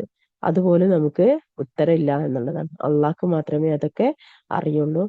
നമ്മുടെ നമ്മളെ അറിവിൽപ്പെട്ടതല്ല ഇതൊന്നും എന്നാണ്. ഓക്കെ, ഒരു ഹദീസിലുള്ളതാണ്, ഒരാളുടെ മരണം ഇന്ന നാട്ടിൽ വെച്ചായിരിക്കണമെന്ന് അള്ളാഹു ഉദ്ദേശിച്ചാൽ അവൻ അങ്ങോട്ട് പോകേണ്ടുന്ന ഒരാവശ്യം അള്ളാഹു അവനിൽ ഉണ്ടാക്കുന്നു എന്ന്. അതായത് അവൻ എവിടെ വെച്ചാണ് മരിക്കേണ്ടതെന്നുള്ളത് നിശ്ചയിച്ചു കഴിഞ്ഞാൽ അതിനു വേണ്ടിയിട്ട് ഒരു ആവശ്യം അവനിൽ അള്ളാഹു സുബ്ഹാനഹു വ തആല ഉണ്ടാക്കിയെടുക്കുന്നു എന്നാണ്. അപ്പൊ താങ്കളുടെ അറിവും സൃഷ്ടികളുടെ എല്ലാം കൂടിയുള്ള അറിവും, അതായത് എന്റെ അറിവും താങ്കളുടെ അറിവും സൃഷ്ടികളുടെ എല്ലാ അറിവും കൂടിയും ചേർന്നാലും അള്ളാഹുവിന്റെ അറിവിനെ അപേക്ഷിച്ച് ഈ കുരുവിയുടെ കൊക്ക് സമുദ്രത്തിൽ വരുത്തിയ കുറവ് പോലെയല്ലാതെ അതിൽ കുറവ് വരുത്തിയില്ല എന്ന് ഹിലർ നബി മൂസാ അലൈഹി ഇസ്ലാമിനോട് പറഞ്ഞു എന്നുള്ളത് ഒരു ഹദീസിലുള്ളതാണ്. ഓക്കെ, അതായത് ഹിലർ നബി ആണല്ലോ മൂസാ അലൈഹി ഇസ്ലാമിന്റെ അതിന്റെ ആ ഒരു അഹങ്കാരത്തെ ശമിപ്പിക്കാൻ വേണ്ടിയിട്ട് അള്ളാഹു സുബ്ഹാനഹു വ തആല വെച്ച സബബായിരുന്നു ഹിലർ അലൈഹി ഇസ്ലാം. ഓക്കെ, ഹിലർ എന്നവര് പിന്നെ മൂസാ അലൈഹി ഇസ്ലാമിന് എല്ലാ അറിവും ഉണ്ട് എന്ന് മൂസാ അലൈഹി ഇസ്ലാം തന്റെ സഹാബികളെ അടുത്ത് പറഞ്ഞത് കേട്ടിട്ട് അള്ളാഹു സുബ്ഹാനഹു വ തആല വെച്ചതാണ് ഈ ഹിലർ എന്നിവരെ. അങ്ങനെ ഹിലർ എന്നവരെ കണ്ടുമുട്ടിയിട്ട് സംഭവിച്ചത് കണ്ടല്ലോ, ഒരു കുഞ്ഞിനെ കൊല്ലുന്നതും ഇതൊക്കെ കണ്ടു, ഒരു ബാലിനെ കൊല്ലുന്നതും ഒക്കെ കാണിച്ചു കൊടുത്തു. അപ്പൊ ഇതൊന്നും ഇതൊന്നും ആരുടെ അറിവിലില്ല? മൂസ അലൈഹി ഇസ്ലാമിന്റെ അറിവിൽ ഇതൊന്നിനും ആൻസർ ഇല്ല. ഓക്കെ. അപ്പൊ അതുകൊണ്ട് തന്നെ ഹിൽവർ എന്നവർ പറഞ്ഞു കൊടുക്കുകയാണ്, നിങ്ങള് എന്റെ അറിവും നിങ്ങളുടെ അറിവും ഈ ലോകത്തിന്റെ ഫുൾ അറിവ്, എല്ലാ മനുഷ്യരുടെയും എല്ലാ അറിവും, ഇപ്പൊ ഉണ്ട് എല്ലാതുണ്ടല്ലേ, എല്ലാ അറിവുകളും കൂടി ഒന്നിച്ചു ചേർന്നാലും അള്ളാഹുവിന് എന്താണ് ഇത്? ഒരു കുരുവി പോയിട്ട് സമുദ്രത്തിൽ പോയിട്ട് അതിന്റെ കൊക്ക് കൊണ്ടൊന്ന് ഒരതുന്ന പോലെയുള്ളൂ അള്ളാഹ്ക്ക്. ബാക്കി ആ സമുദ്രത്തിന്റെ മുഴുവൻ അറിവുകൾ ആരുടെ അടുത്താണ്? അള്ളാന്റെ അടുത്താണ്. നമ്മൾ എന്താണ്, ഈ മനുഷ്യരുടെ മുഴുവൻ അറിവ് എന്താണ്? സമുദ്രത്തില് കൊക്ക് ഒരു വര വരച്ച വരയേ ഉള്ളൂ എന്നുള്ളതാണ്. ഓക്കെ. അതെത്ര ഉണ്ടാവും എന്നുള്ളത് ആലോചിച്ചാൽ മതി. ഓക്കെ. അത്രയാണ് മനുഷ്യരുടെ എല്ലാവരുടെയും അറിവ് എന്നുള്ളതാണ് അള്ളാഹു സുബ്ഹാനഹു വ തആല ഇവിടെ പഠിപ്പിക്കുന്നത്. ഓക്കെ. അതുകൊണ്ട് തന്നെ ഈ സകല മനുഷ്യരും എങ്ങനെയാണ് മരിക്കുന്നത്, എവിടെയാണ് മരിക്കുന്നത് എന്നുള്ളതൊന്നും നമുക്കാർക്കും നിയന്ത്രിക്കാനോ നമുക്കാർക്കും പറയാനോ നമുക്കാർക്കും പ്രവചിക്കാനോ കഴിയില്ല എന്നുള്ളതാണ് ഇവിടെ അള്ളാഹു സുബ്ഹാനഹു വ തആല പഠിപ്പിച്ചത്. ഓക്കെ. ഇൻഷാ അല്ലാഹ്. അപ്പം അതോട് കൂടിയിട്ട് സൂറത്തുൽ ലുഖ്മാൻ കഴിഞ്ഞു. അൽഹംദുലില്ലാഹ്. ഇനി സൂറത്ത് സജ്ദയാണുള്ളത്. ഓക്കെ. സൂറത്ത് സജ്ദ 30 ആയത്താണ്. നമ്മൾ എല്ലാ ദിവസവും രാത്രി കിടക്കുമ്പം ഓതുന്നതാണ്. അത് കൂടാതെ വെള്ളിയാഴ്ചയിൽ ഫജർ നമസ്കാരത്തിൽ ഓതുന്നതും അത് സുന്നത്ത്പ്പെട്ടതാണ് എന്നുള്ളത് അറിഞ്ഞാൽ മതി. ഓക്കെ. ഇതില് പിന്നെ സുജൂദിന്റെ ആയത്തുണ്ട്. അത് സുജൂദിന്റെ ആയത്ത് സുജൂദ് ചെയ്യാന് ഉപയോഗിക്കുക. കാരണം നമസ്കാരത്തിലാവുമ്പം സുജൂദിലേക്ക് നേരിട്ട് പോവുക. അതായത് നമ്മൾ കൈകെട്ടി നമ്മൾ പിന്നെ ആയത്ത് ഓതി 15-ാമത്തെ ആയത്തിലാണ് അതുള്ളത്. 15-ാമത്തെ ആയത്ത് കഴിഞ്ഞു കഴിഞ്ഞാൽ നേരെ സുജൂദിലേക്ക് പോവുക. ഓക്കെ. സുജൂദിലേക്ക് നേരെ പോയിട്ട് പിന്നെ എഴുന്നേറ്റിട്ട് എന്ത് ചെയ്യുക? നമ്മള് നമസ്കാരത്തെ പൂർത്തിയാക്കുക. ഓക്കെ. ഇതാണ് നമസ്കാരത്തിൽ സുജൂദ് ചെയ്യുമ്പോഴുള്ള നിയമം. ഓക്കെ. നമ്മൾ നോർമൽ ഓതിക്കൊണ്ടിരിക്കുമ്പോഴാണെങ്കിൽ നേരെ സുജൂദ് ചെയ്യുക. എന്നിട്ട് ഇരുന്നിട്ട് പിന്നെ നമ്മൾ പിന്നെ ഖുർആൻ പാരായണം കണ്ടിന്യൂ ചെയ്യുക. ഓക്കെ. ഇനി നമുക്ക് പിന്നെ ഒന്നൊന്നുമില്ല, നമ്മള് പിന്നെ ആ ഒരു സന്ദർഭത്തിലല്ല എന്നുണ്ടെങ്കിൽ അത് നമ്മൾ വിട്ടുപോയി, അതിനും കുഴപ്പമൊന്നുമില്ല. ഒരു സഭയിൽ എല്ലാവരും കൂടി ഇരിക്കുമ്പോൾ ഓതുന്നതിന്റെ ഇടയിലാണ്, അപ്പൊ ആരും സുജൂദ് ചെയ്യുന്നില്ല, അപ്പൊ നമ്മൾ സുജൂദ് ചെയ്തിട്ടില്ല എന്ന് വിചാരിച്ചിട്ട് നമുക്ക് തെറ്റൊന്നുമില്ല, കുഴപ്പമൊന്നുമില്ല. ഓക്കെ. സുന്നത്ത്പ്പെട്ടതാണെന്ന് മനസ്സിലാക്കുക. ഓക്കെ. അതിന്റെ മുകളിൽ തെറ്റൊന്നുമില്ല, ചെയ്താല് ഹൈറാണ്. കാരണം സുജൂദിന്റെ ആയത്തില് അള്ളാഹുവിനെ പ്രകീർത്തിക്കലായിരിക്കും ഉണ്ടാവുക. എപ്പോഴും അള്ളാഹുവിനെ ശുക്ർ ചെയ്യുന്ന രീതിയിലായിരിക്കും ആ ആയത്തിനെ വിധാനിച്ചിട്ടുണ്ടാവുക. അപ്പൊ അതുകൊണ്ട് തന്നെ അതിനൊരു ശുക്രായിരിക്കും അതിന് അള്ളാഹ് സ്വീകരിക്കുന്നത്. ആ ശുക്ർ നമ്മുടെ ഹൃദയത്തിൽ ഉണ്ടായിരിക്കണം എന്നുള്ളതാണ് അതിന്റെ മാന. ഓക്കെ. ഔദു ബില്ലാഹി മിനശ് ശൈത്വാനിർ റജീം. ബിസ്മില്ലാഹിർ റഹ്മാനിർ റഹീം. അൽഹംദുലില്ലാഹി റബ്ബിൽ ആലമീൻ.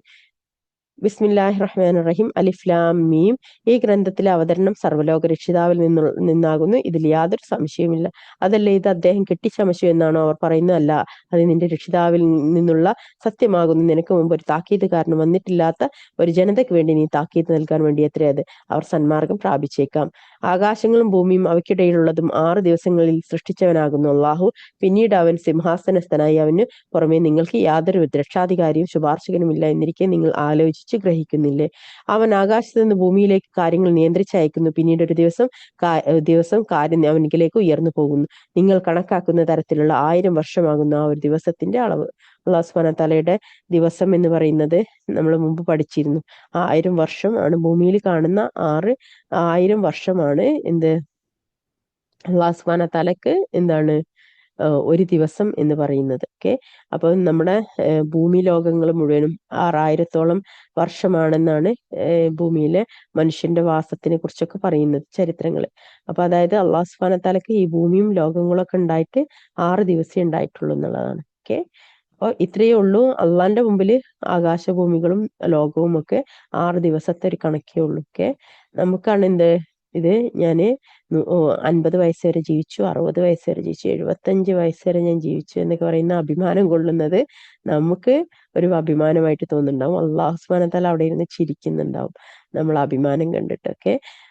അള്ളാഹു ആലം.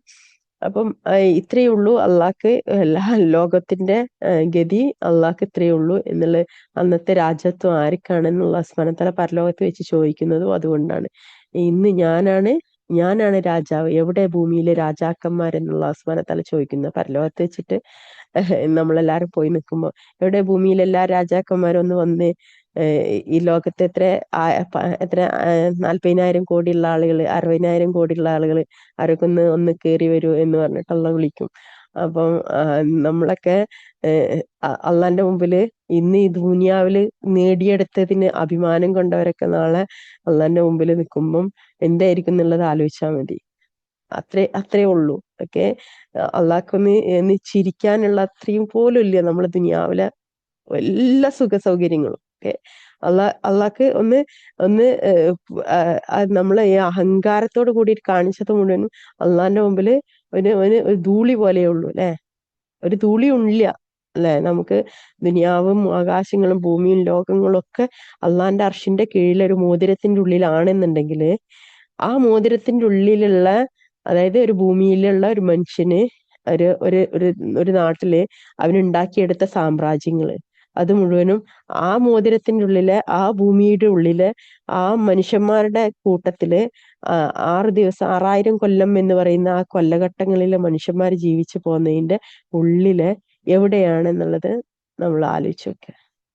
അള്ളാഹ് അത് കാണുമ്പം എന്തായിരിക്കും നമ്മുടെ ഈ അഹങ്കാരത്തിനും ഈ അഭിമാനത്തിനും ഈ എന്റേത് എന്ന് പറഞ്ഞിട്ട് കൊണ്ടടക്കുന്നതിനൊക്കെ അള്ളാഹ് എങ്ങനെയായിരിക്കും അതിനെ നോക്കിക്കാണുക എന്നുള്ളത് ഒന്ന് ഇമാജിൻ ചെയ്ത് നോക്കി നിങ്ങളത്, എങ്ങനെയായിരിക്കും അത് എന്നുള്ളത്.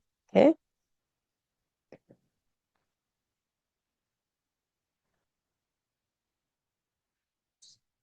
സൂറത്തുൽ മാഅരിജിൽ പറയുന്നുണ്ട് അല്ലാഹു സുബ്ഹാനഹു വ തആല, 50,000 കൊല്ലം വലിപ്പമുള്ള ഒരു ദിവസത്തിൽ മലക്കുകളും റൂഹും ആത്മാവും അവങ്കിലേക്ക് കയറുന്നു. ഓക്കെ, അതായത് അന്ത്യനാളിലെ ദിവസം എന്ന് പറയുന്നത് 50,000 കൊല്ലമാണെന്നാണ്.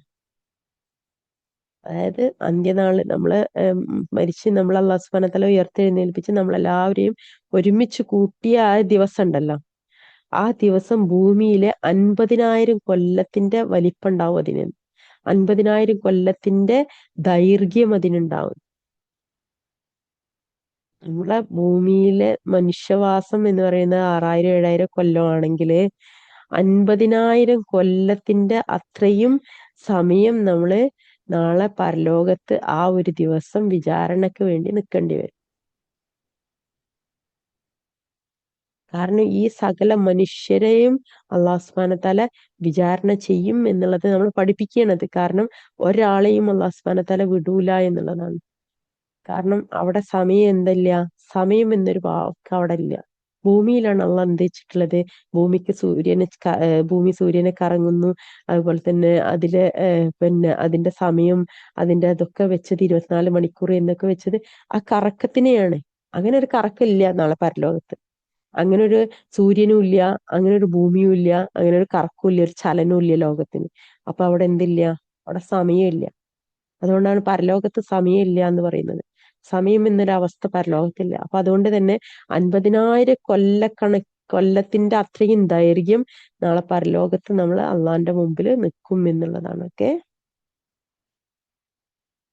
അത്രയും ഭയാനകതയും അത്രയും ഗൗരവവും അതിനുണ്ട് എന്നുള്ളതാണ്. അത്രയും വലിപ്പത്തിന്റെ ആ ഒരു അവസ്ഥ നമ്മൾ ആലോചിക്കണം, നമ്മൾ അവിടെ നിൽക്കുന്നത്. എന്നാൽ സത്യവിശ്വാസിയായ ഒരാൾക്ക് ഈ നിൽക്കുന്ന നൃത്തം ഒരു നമസ്കാരത്തിന് നിന്ന പോലെ തോന്നുള്ളൂ.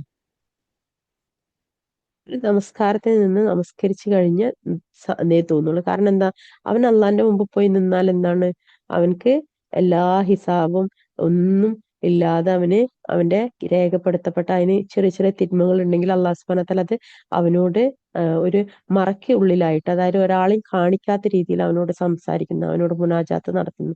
ഒരാളുടെയും മുന്നിൽ അത് പ്രദർശിപ്പിക്കുകയോ നമ്മളെ അപമാനിക്കുകയോ ഒന്നും ചെയ്യൂല നമ്മളെ തിന്മകളെ, ഒരു സത്യവിശ്വാസിയുടെ തിന്മകളെ. എന്നാല് ഒരു ഒരു പിന്നെ ഒരു അവിശ്വാസി അല്ലെങ്കിൽ ഒരു തിന്മ ചെയ്ത ഒരാളെ, അല്ലെങ്കിൽ അപമാനിക്കപ്പെടാനുള്ള ഒരാളുടെ മുന്നിൽ വെച്ചിട്ടാണെന്നുണ്ടെങ്കിൽ അവനെന്താവും, അവന് അവന് അള്ളാഹു സുബ്ഹാനഹു വ തആല അവനെ അത്രയും അപമാനിച്ചുകൊണ്ട് തന്നെ ആയിരിക്കും അവിടെ അവന് നിൽക്കുന്നത്. ഓക്കെ,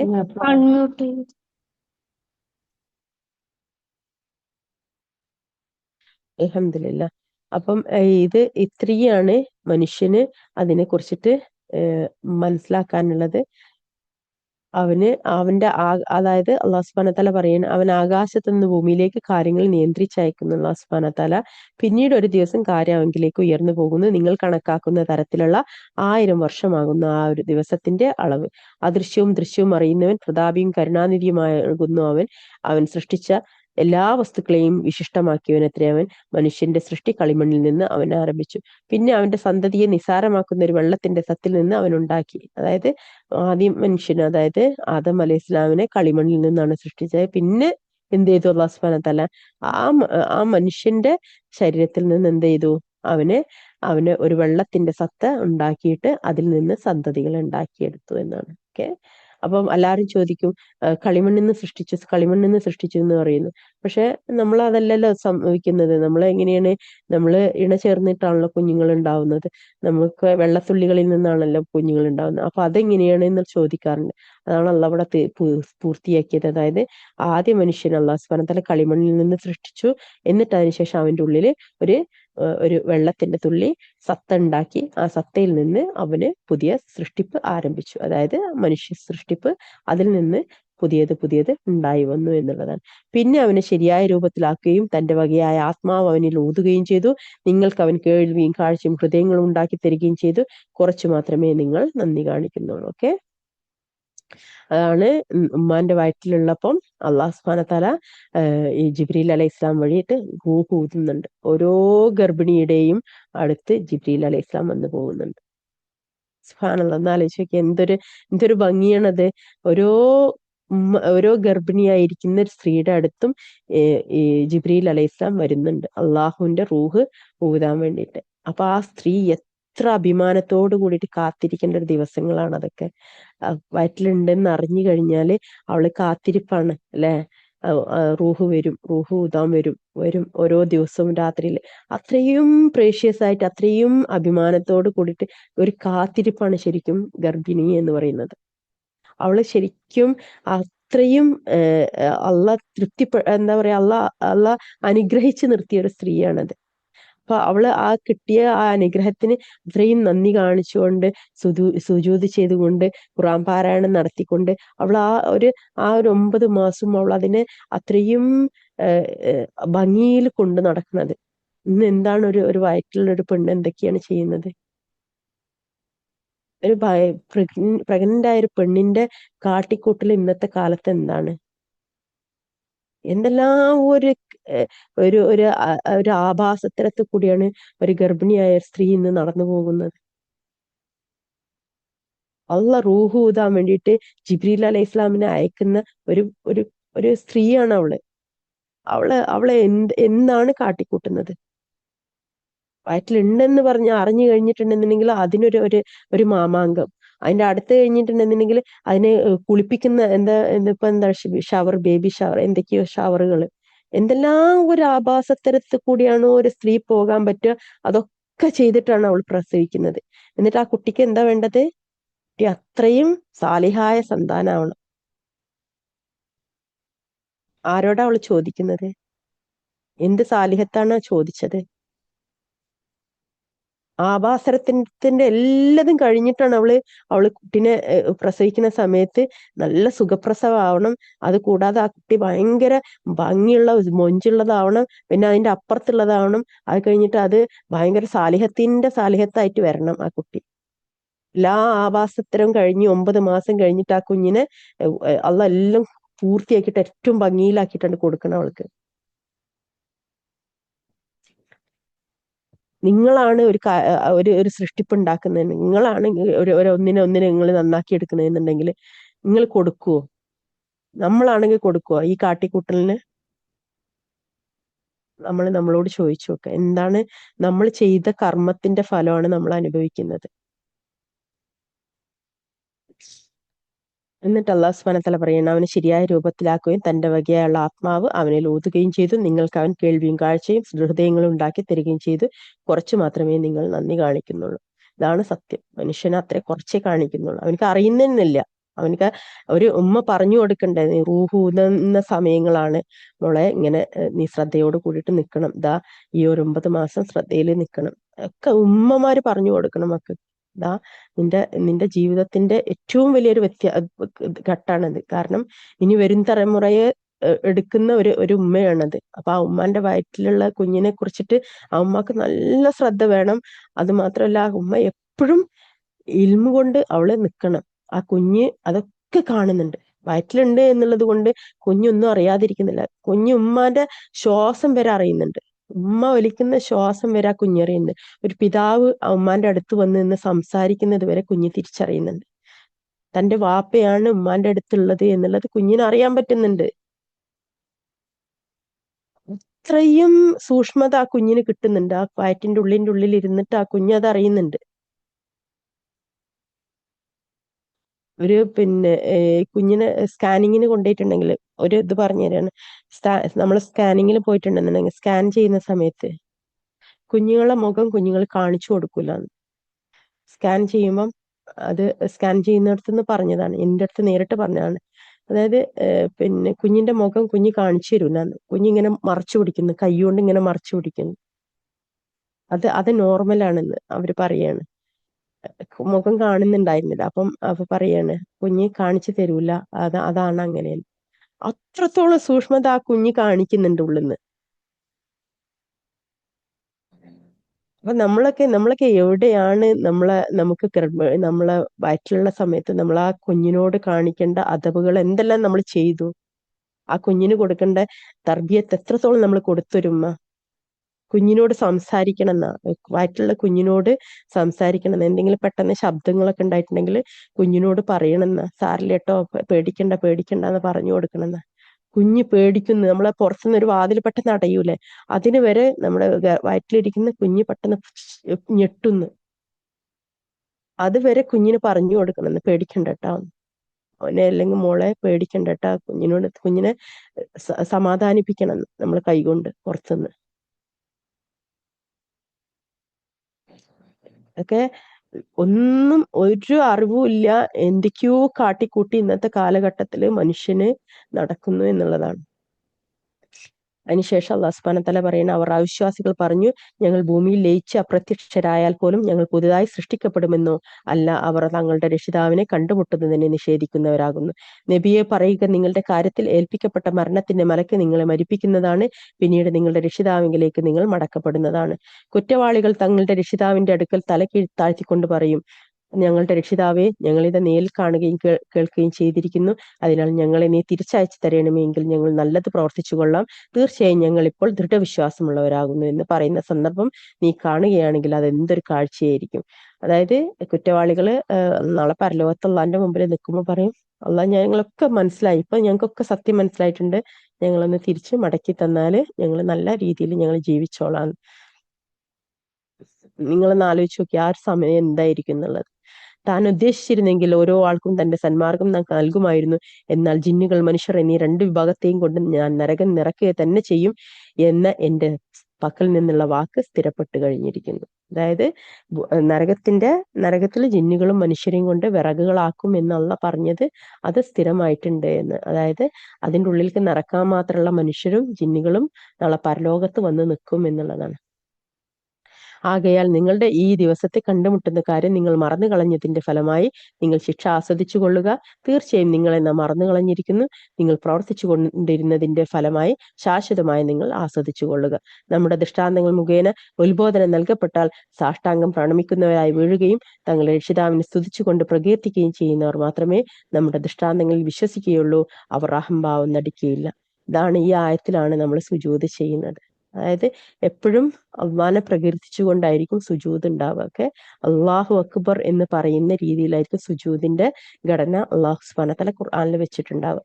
അപ്പൊ ആ ഒരു ഭാഗമാണ് ഇത്. അഹങ്കാരം ഇല്ലാതെ നമ്മൾ ആ സുജൂദിലേക്ക് പോകുക എന്നുള്ളതാണ് അതിന്റെ അർത്ഥം. ഓക്കെ, അഹങ്കാരിയായ ഒരാൾക്ക് സുജൂദ് ചെയ്യാൻ കഴിയില്ല എന്നുള്ളതാണ്. ഭയത്തോടും പ്രത്യാശയോടും കൂടി തങ്ങളുടെ രക്ഷിതാവിനോട് പ്രാർത്ഥിക്കുവാനായി കിടന്നുറങ്ങുന്ന സ്ഥലങ്ങൾ വിട്ട് അവരുടെ പാർശ്വങ്ങൾ അകലുന്നതാണ് അവർക്ക് നാം നൽകിയതിൽ നിന്ന് അവർ ചിലവഴിക്കുകയും ചെയ്യും. എന്നാൽ അവർ പ്രവർത്തിച്ചു കൊണ്ടിരുന്നതിന്റെ ഫലമായി കൺകുളിർപ്പിക്കുന്ന എന്തെല്ലാം കാര്യങ്ങളാണ് അവർക്ക് വേണ്ടി രഹസ്യമാക്കി വെക്കപ്പെട്ടിട്ടുള്ളതെന്ന് ഒരാൾക്കും അറിയാവുന്നതല്ല. അപ്പോൾ വിശ്വാസിയായി കഴിഞ്ഞവൻ ധിക്കാരിയായി കഴിഞ്ഞവനെ പോലെയാണോ? അവർ തുല്യരാവുകയില്ല. എന്നാൽ വിശ്വസിക്കുകയും സൽക്കർമ്മങ്ങൾ പ്രവർത്തിക്കുകയും ചെയ്തവരാരോ അവർക്കാണ് തങ്ങൾ പ്രവർത്തിച്ചതിന്റെ പേരിൽ ആതിഥ്യമായി കൊണ്ട് താമസിക്കുവാൻ സ്വർഗത്തോപ്പുകളുള്ളത്.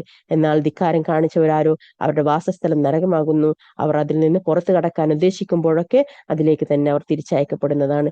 നിങ്ങൾ നിഷേധിച്ച് തള്ളിക്കളഞ്ഞിരുന്ന ആ നരകത്തിലെ ശിക്ഷ നിങ്ങൾ ആസ്വദിച്ചു കൊള്ളുക എന്ന് അവരോട് പറയപ്പെടുകയും ചെയ്യും. ഏറ്റവും വലിയ ആ ശിക്ഷ കൂടാതെ ആഹികമായ ചെറിയ ചെറിയ തരം ശിക്ഷകളും നാം അവരെ ആസ്വദിപ്പിക്കുന്നതാണ്. അവർ ഒരു വേള മടങ്ങിയേക്കാമല്ലോ. തന്റെ രക്ഷിതാവിന്റെ ദൃഷ്ടാന്തങ്ങളെ പറ്റി ഉത്ബോധനം നൽകപ്പെട്ടിട്ട് അവയിൽ നിന്ന് തിരിഞ്ഞു കളഞ്ഞവനേക്കാൾ അക്രമിയായി ആരുണ്ട്? തീർച്ചയായും അത്തരം കുറ്റവാളികളുടെ പേരിൽ നാം ശിക്ഷാ നടപടിയെടുക്കുന്നതാണ്. തീർച്ചയായും മൂസയ്ക്ക് നാം വേദഗ്രന്ഥം നൽകിയിട്ടുണ്ട്. അതിനാൽ അത് കണ്ടെത്തുന്നതിനെ പറ്റി നീ സംശയത്തിലാകരുത്. ഇസ്രായേൽ സന്തതികൾക്ക് നാം അതിനെ മാർഗദർശനമാക്കുകയും ചെയ്തു. അവർ ക്ഷമ കൈക്കൊള്ളുകയും നമ്മുടെ ദൃഷ്ടാന്തങ്ങൾ ദൃഢമായി വിശ്വസിക്കുകയും ചെയ്തപ്പോൾ അവരിൽ നിന്ന് നാം നമ്മുടെ കൽപ്പന അനുസരിച്ച് മാർഗദർശനം നൽകുന്ന നേതാക്കളെ ഉണ്ടാക്കുകയും ചെയ്തു. അവർ ഭിന്നത പുലർത്തിയിരുന്ന വിഷയത്തിൽ നിന്റെ രക്ഷിതാവ് തന്നെ ഉയർത്തെഴുന്നേൽപ്പിന്റെ നാളിൽ അവർക്കിടയിൽ തീർപ്പ് കൽപ്പിക്കുന്നതാണ് തീർച്ച. ഇവർക്ക് മുമ്പ് നാം പല തലമുറകളെയും നശിപ്പിച്ചിട്ടുണ്ട് എന്ന വസ്തുത ഇവർക്ക് നേർവഴി കാണിച്ചില്ലേ? അവരുടെ വാസസ്ഥലങ്ങളിലൂടെ ഇവർ സഞ്ചരിച്ചു കൊണ്ടിരിക്കുന്നല്ലോ. തീർച്ചയായും അതിൽ ദൃഷ്ടാന്തങ്ങളുണ്ട്. എന്നിട്ടും ഇവർ കേട്ടു മനസ്സിലാക്കുന്നില്ലേ? വരണ്ട ഭൂമിയിലേക്ക് നാം വെള്ളം കൊണ്ടു ചെല്ലുകയും അതുമൂലം ഇവരുടെ കാലികൾക്കും ഇവർക്ക് തന്നെയും തിന്നാനുള്ള കൃഷി നാം ഉൽപ്പാദിപ്പിക്കുകയും ചെയ്യുന്നു എന്ന് ഇവർ കണ്ടില്ലേ? എന്നിട്ടും ഇവർ കണ്ടറിയുന്നില്ലേ? അവർ പറയുന്നു, എപ്പോഴാണ് ഈ തീരുമാനം? പറയൂ, നിങ്ങൾ സത്യവാന്മാരാണെങ്കിൽ. നബിയെ പറയുക, അവിശ്വസിച്ചിരുന്ന ആളുകൾക്ക് ആ തീരുമാനത്തിന്റെ ദിവസം തങ്ങൾ വിശ്വസിക്കുന്നത് കൊണ്ട് പ്രയോജനമുണ്ടാവുകയില്ല, അവർക്ക് അവധി നൽകപ്പെടുകയുമില്ല. അതിനാൽ നീ അവരിൽ നിന്ന് തിരിഞ്ഞു കളയുകയും കാത്തിരിക്കുകയും ചെയ്യുക. തീർച്ചയായും അവർ കാത്തിരിക്കുന്നവരാണല്ലോ. നാളെ ആരുടെ കാത്തിരിപ്പാണ് ഉത്തരം കിട്ടുക എന്നുള്ളതിന്റെ ചോദ്യമാണ് അല്ലാഹു സുബ്ഹാനഹു വ തആല പറഞ്ഞത്. എല്ലാവരും കാത്തിരിക്കുന്നവരാണ്. നാളെ നിനക്ക് കാണാം ആരാണ് സത്യവിശ്വാസി എന്നും ആരാണ് അവിശ്വാസി എന്നുള്ളതും. ഓക്കെ,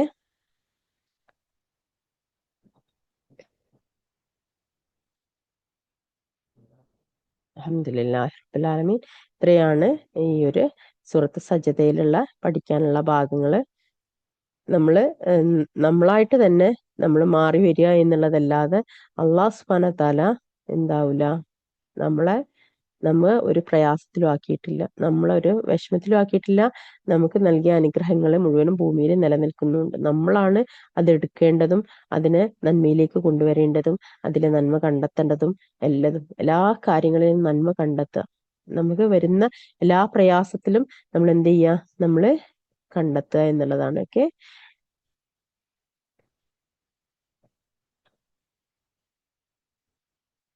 അള്ളാഹു സുബ്ഹാനഹു വ തആല ഇതിൽ പറയുന്നുണ്ട്, നാമാണ് ഖുർആൻ അവതരിപ്പിച്ചത്, അത് തന്നെ ഞാൻ കാത്തു സൂക്ഷിക്കും എന്നൊക്കെ പറയുന്ന രീതിയിലുള്ള ആയത്തുകൾ ഉണ്ടല്ലോ. അതിന്റെ അർത്ഥം എന്താണെന്ന് വെച്ചിട്ടുണ്ടെങ്കിൽ റസൂലുള്ളാഹി സ്വല്ലല്ലാഹു അലൈഹി വസല്ലം പറഞ്ഞു എന്നാണ്, എന്റെ സമുദായത്തിൽ നിന്ന് ഒരു വിഭാഗം ആളുകൾ അള്ളാഹുവിന്റെ കൽപ്പന അനുസരിച്ച് നിലകൊള്ളുന്നവരായി ഉണ്ടാവാതിരിക്കുകയില്ല. അവരെ കൈവിടുന്നവരാകട്ടെ അവരോട് ഭിന്നിച്ചു നിൽക്കുന്നവരാകട്ടെ അവർക്ക് ഉപദ്രവം തടസ്സം വരുത്തുകയില്ല. അങ്ങനെ അവർ അതേ നിലയിലായിരിക്കും അള്ളാഹുവിന്റെ കൽപ്പന കാലാകാലം കാലാവസാനം വന്നെത്തും. അതായത് ദുനിയാവില് അള്ളാഹിനെ കുറിച്ച് പറയുന്ന ഒരു സമൂഹം എന്തായാലും ഉണ്ടാവും എന്നാണ്. ഓക്കെ, അതുകൊണ്ടാണ് ഖുർആന് അള്ളാഹു സുബ്ഹാനഹു വ തആല എന്നും നിലനിർത്തും എന്ന് പറഞ്ഞതിന്റെ അർത്ഥം എന്നുള്ളതാണ് പറയുന്നത്. ഓക്കെ, അത് ഭൂമിയിലെ അവസാനം വരെ, അതായത് അന്ത്യസമയം വരെ അത് ഉണ്ടാവും എന്നുള്ളതാണ്. ഓക്കെ, അതുപോലെ തന്നെ അള്ളാഹു അക്രമികളെ അയച്ചു വിട്ടേക്കും. അങ്ങനെ അവൻ പിടിക്കുമ്പോൾ അവന് കുതറി രക്ഷപ്പെടാനാവില്ല എന്നുള്ളതാണ് അള്ളാഹു സുബ്ഹാനഹു വ തആല അള്ളാന്റെ ശിക്ഷയെ പറ്റി പറയുന്നത്. അതായത് അക്രമികള് ഭൂമിയിൽ ഇങ്ങനെ ഭയങ്കര പ്രയാസങ്ങൾ ഉണ്ടാക്കും, പക്ഷെ അള്ളാഹ് ഒരു പിടുത്തം പിടിച്ചാല് തീരുന്നൊരു പ്രശ്നമേ ഉള്ളൂ.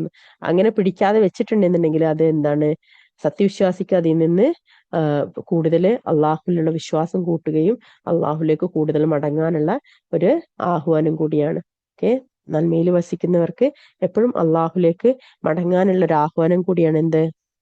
എപ്പോഴും ഒരു നാട്ടിൽ നടക്കുന്ന കലാമിറ്റികളാണെങ്കിലും പ്രയാസങ്ങളാണെങ്കിലും ഒക്കെ ഒരു സത്യവിശ്വാസിനെ സംബന്ധിച്ചിടത്തോളം അള്ളാഹിനെ വിളിക്കാനുള്ള അനുഗ്രഹിക്കപ്പെട്ട സമയമാണ്. കൂടുതൽ അള്ളാഹുലേക്ക് മടങ്ങുകയാണ്. നമ്മൾ പിന്നെ അധികം ഒന്നും തെറ്റുകൾ ചെയ്യൂല. നമ്മളെ ഒരു ഭയം ഉണ്ടാവും ഉള്ളിൽ എപ്പോഴും. അപ്പൊ അത് ഏറ്റവും ഹയറാണ്. സത്യവിശ്വാസിക്ക് എപ്പോഴും എന്താണ്, എല്ലതും ഹയറാണ്. ഓക്കെ, അവനക്ക് തിന്മ വന്നാലും അവനക്ക് നന്മ വന്നാലും അവനക്ക് ഹയറാണ്. നന്മ വന്നാലും അവൻ അള്ളാഹുലേക്ക് മടങ്ങും, തിന്മ വന്നാലും അവൻ അള്ളാഹുലേക്ക് മടങ്ങും. രണ്ട് തരത്തിലായാലും അവന്റെ കാര്യം അത്ഭുതകരമാണെന്നാണ്. അപ്പൊ നമ്മളും അതിൽ പെടാന് എപ്പോഴും ആഗ്രഹിക്കുക. തിന്മ വന്നെന്ന് വിചാരിച്ചിട്ടോ നന്മ വന്നെന്ന് വിചാരിച്ചിട്ടോ നമ്മുടെ രീതിയിൽ ഒരു മാറ്റം വരാൻ പാടില്ല. ഓക്കെ, ഒരു പ്രയാസം വരുമ്പോഴേക്കും ഇതിൽ നിന്ന് ഒളിക്കുകയും പിന്നെ നന്മ വരുമ്പോൾ മാത്രം ഇതിലേക്ക് തിരിച്ചു മടങ്ങുകയും ചെയ്യുക എന്ന് പറയുന്നത് ഒരു സത്യവിശ്വാസിക്ക് ഭൂഷണമല്ല. ഓക്കെ, അതൊക്കെ നടന്നുകൊണ്ടേയിരിക്കും. റസൂലുള്ളാഹി സ്വല്ലല്ലാഹു അലൈഹി വസല്ലം സഹാബികളും യുദ്ധം ചെയ്യുമ്പം എങ്ങനെയായിരുന്നു അവർ യുദ്ധത്തിൽ പങ്കെടുത്തിരുന്നത്? ഒരു കൂട്ടര് ആയുധം കൊണ്ട് മുന്നിൽ നിൽക്കും, മറ്റേ കൂട്ടര് നമസ്കരിക്കും. ഓക്കെ, ആ നമസ്കാരത്തിൽ നിന്ന് സുജൂദിൽ നിന്ന് ഉയർന്നു കഴിഞ്ഞാൽ അവർ ആയുധം എടുത്ത് മുന്നിലേക്കേക്ക് മാറി നിൽക്കും. ആ പിന്നെ ആയുധം ആദ്യം ഉണ്ടായിരുന്നവർ അവർ പിന്നിലേക്ക് മാറിയിട്ട് സുജൂദ് ചെയ്യും. മുന്നിൽ ആരാണ്? ശത്രുക്കൾ നിൽക്കുകയാണ്, യുദ്ധം നടന്നുകൊണ്ടിരിക്കുകയാണ്. അപ്പോഴും അള്ളാഹു സുബ്ഹാനഹു വ തആലയുടെ അറിവെത്തിയ അടിമകൾ എന്താവില്ല, അവര് ഭയപ്പെടുന്നില്ല, അവരുടെ സുജൂദിന് ഒരു മാറ്റം വരുന്നില്ല.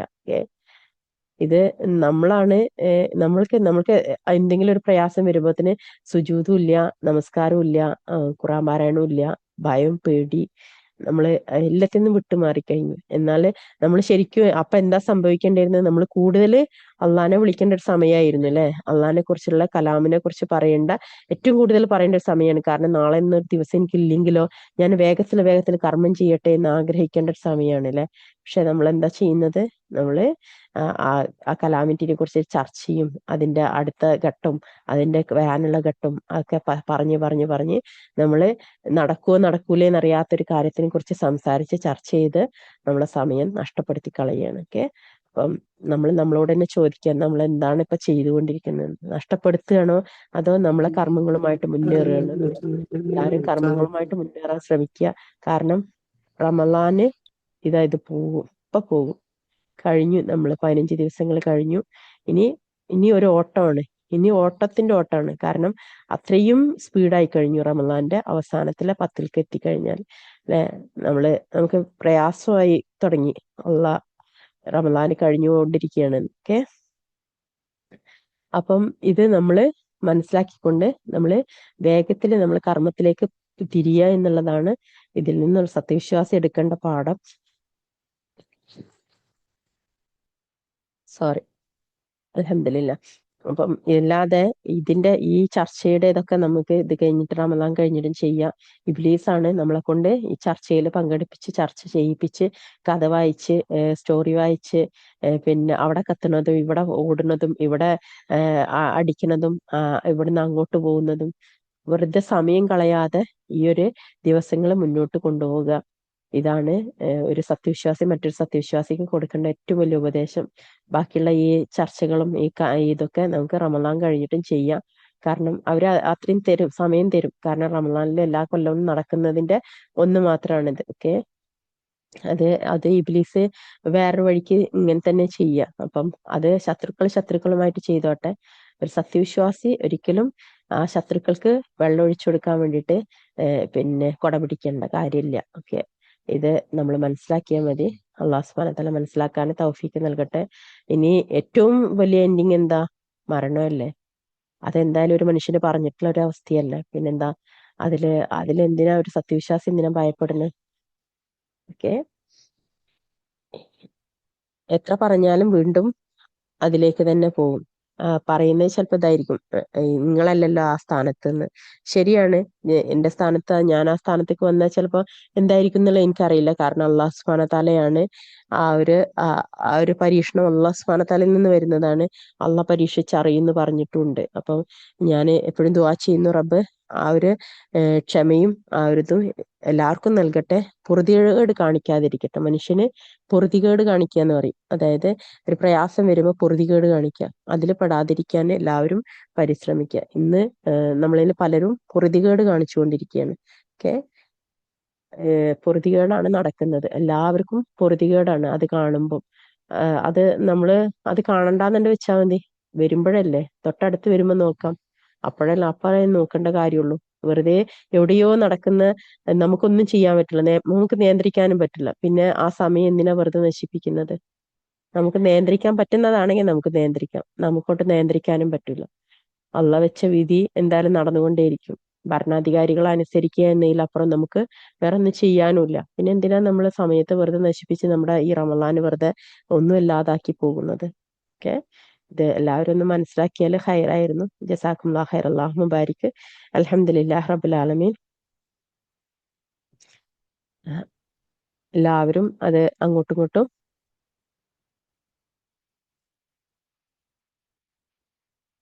അങ്ങോട്ടും ഇങ്ങോട്ടും മനസ്സിലാക്കുക, പറയുക, ഉപദേശിക്കുക. ഓക്കെ, ക്ഷമയോട് കൂടിയിട്ട് നിൽക്കാൻ എല്ലാവരോടും ഉപദേശിക്കുക. അല്ലാഹു സുബ്ഹാനഹു വ തആല മനസ്സിലാക്കാൻ തൗഫീഖ് നൽകട്ടെ. ആമീൻ യാ റബ്ബൽ ആലമീൻ. നഫ്സിനെ കുറിച്ച് ഞാൻ എന്താ പറഞ്ഞതെന്ന് ആ സമയത്ത് പറഞ്ഞ കാര്യങ്ങളായിരിക്കും. അല്ലാതെ നഫ്സിനെ കുറിച്ച് പ്രത്യേകമായിട്ട് സെപ്പറേറ്റ് ആയിട്ട് ഞാൻ ഒന്നും പറഞ്ഞിട്ടില്ല. ആ ഒരു ആയത്തുമായിട്ട് ബന്ധപ്പെട്ട് ഞാൻ നഫ്സിനെ കുറിച്ച് പറഞ്ഞിട്ടുണ്ടാവും. അല്ലാഹു അലം. എന്തെങ്കിലും ഹദീസുകളാണെന്നുണ്ടെങ്കിൽ അത് ആ ആയത്തുമായിട്ട് ബന്ധപ്പെട്ട ഹദീസിൽ ഉണ്ടാവും, തഫ്സീറിൽ ഉണ്ടാവും ആ ഹദീസ്. ഓക്കെ, ഔദു ബില്ലാഹി മിനശ് ശൈത്വാനിർ റജീം. തെറ്റുകൾ ചെയ്യുമ്പോഴുള്ള നഫ്സ്, തെറ്റുകൾ ചെയ്യുമ്പോഴുള്ള നഫ്സ്, തെറ്റുകൾ ചെയ്യുമ്പോഴുള്ള നഫ്സ് എന്താ പറഞ്ഞത് എനിക്ക് മനസ്സിലായിട്ടില്ല കേട്ടോ. എന്തായാലും അത് നിങ്ങൾ സെപ്പറേറ്റ് ആയിട്ട് ചോദിച്ചോളൂ കേട്ടോ. തെറ്റുകൾ ചെയ്യുമ്പോൾ നഫ്സ് നമ്മളോട് പറയും തെറ്റാണ് ചെയ്യുന്നത് എന്നുള്ളത്. നഫ്സ് എന്തായാലും നമ്മളെ ഉപദേശിക്കും. നമുക്ക് ആ ഒരു ഹിന്റ് നമുക്ക് തരും. എന്തായാലും നഫ്സ് തരാതിരിക്കൂല. ഒരു സത്യവിശ്വാസിയാണെങ്കിൽ ഉറപ്പായിട്ട് നമ്മുടെ ഉള്ളിൽ ഒരു ട്രിഗർ വരും, നമുക്കൊരു ഒരു പ്രയാസം വരും. അത് അതൊരു സത്യവിശ്വാസിക്ക് വരണം. വന്നിട്ടില്ല എന്നുണ്ടെങ്കിൽ നമ്മള് ആ വിശ്വാസത്തിന് കുറവുണ്ട് എന്നുള്ളത് തന്നെയാണ്. വിശ്വാസിക്ക് എപ്പോഴും വരും, അത് ഉറപ്പാണ്. അത് ഒരാൾ പഠിപ്പിക്കൊന്നും വേണ്ട. അത് അവന്റെ ഉള്ളില് ട്രിഗർ ആവും. അവനക്കൊരു ഒരു പെയിൻ ഉണ്ടാവും അത് ചെയ്തതിന്, ആ തെറ്റ് ചെയ്തതിന്. അതാണ് സത്യവിശ്വാസിന്റെ നഫ്സ് എപ്പോഴും. അൽഹംദുലില്ലാഹ്. ഓക്കെ, സത്യവിശ്വാസിയുടെ മനസ്സ് എപ്പോഴും വിശ്വാസത്തിലാണെന്നുണ്ടെങ്കിൽ അവന് തെറ്റ് ചെയ്താല് അവന്റെ നഫ്സ് അവനോട് പറയും നീ തെറ്റാണ് ചെയ്തത്. അവനപ്പൊ തന്നെ തിരുത്തും. അത് തിരുത്തണം.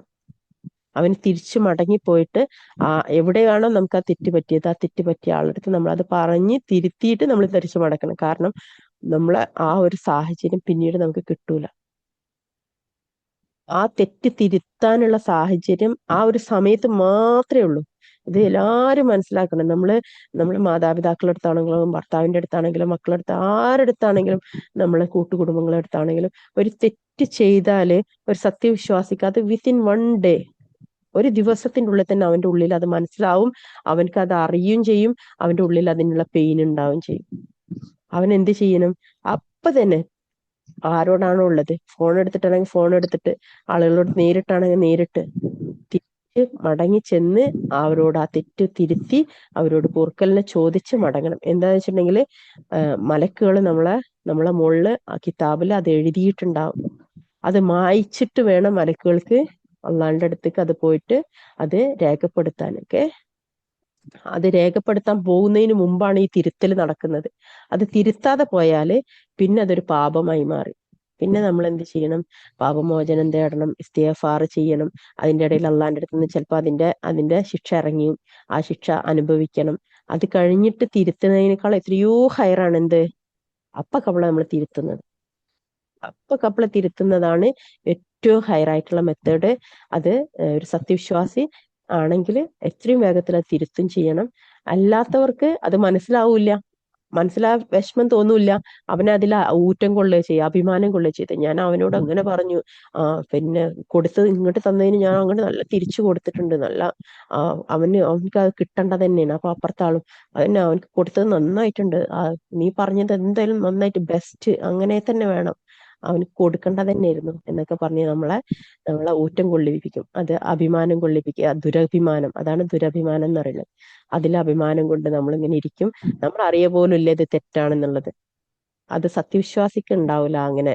സത്യവിശ്വാസിയാണെങ്കിൽ ആ തെറ്റ് തെറ്റായിട്ട് അവന്റെ ഉള്ളിൽ വരും. അല്ലാത്തവന് ദുരഭിമാനം കൊണ്ട് അതിലവന് നിൽക്കും. അവന്റെ സ്വഭാവത്തിൽ ഒരു മാറ്റം വരൂല. അവന്റെ പ്രകൃതിയിൽ അള്ളാഹു സുബ്ഹാനഹു വ തആല ഒരു മാറ്റം വരുത്തൂല്ല. സത്യവിശ്വാസിക്ക് പരീക്ഷണം ഇറങ്ങും. തെറ്റാണെന്നുണ്ടെങ്കിൽ ആ പരീക്ഷണം ഇറങ്ങും. അതേ അവസ്ഥയിൽ കൂടി അവനെ കൊണ്ടുപോകും അള്ളാഹു സുബ്ഹാനഹു വ തആല. നമ്മൾ ഒരാളെ അപമാനിച്ചു കഴിഞ്ഞാൽ ആ അപമാനത്തിന്റെ അതേ അവസ്ഥയിലൂടെ അള്ളാഹു സുബ്ഹാനഹു വ തആല നമ്മളെ കൊണ്ടുപോകും. അത് സത്യവിശ്വാസിയെ മാത്രമേ ചെയ്യുള്ളൂ. അവൻ തെറ്റ് തിരുത്തിയിട്ടില്ല എന്നുണ്ടെങ്കിൽ കേട്ടോ, അവന് അതേ അപമാനം തൊട്ടടുത്ത ദിവസങ്ങളിൽ അവൻ അനുഭവിക്കും. അത് അനുഭവിക്കുക തന്നെ ചെയ്യും. അപ്പൊ അവനക്ക് മനസ്സിലാവും ഇത് തെറ്റായിരുന്നു എന്നുള്ളത്. അവൻ ഇസ്തിഗ്ഫാർ ചെയ്ത് പാപമോചനം തേടി അവൻ തിരിച്ചു മടങ്ങുകയും ചെയ്യും. അൽഹംദുലില്ലാ. അതാണ് സത്യവിശ്വാസിയുടെ കാര്യം. അത്ഭുതകരമാണ്. അവന് നന്മ വന്നാലും തിന്മ വന്നാലും അവൻ അള്ളാഹിനെ ശുക്ർ ചെയ്യും.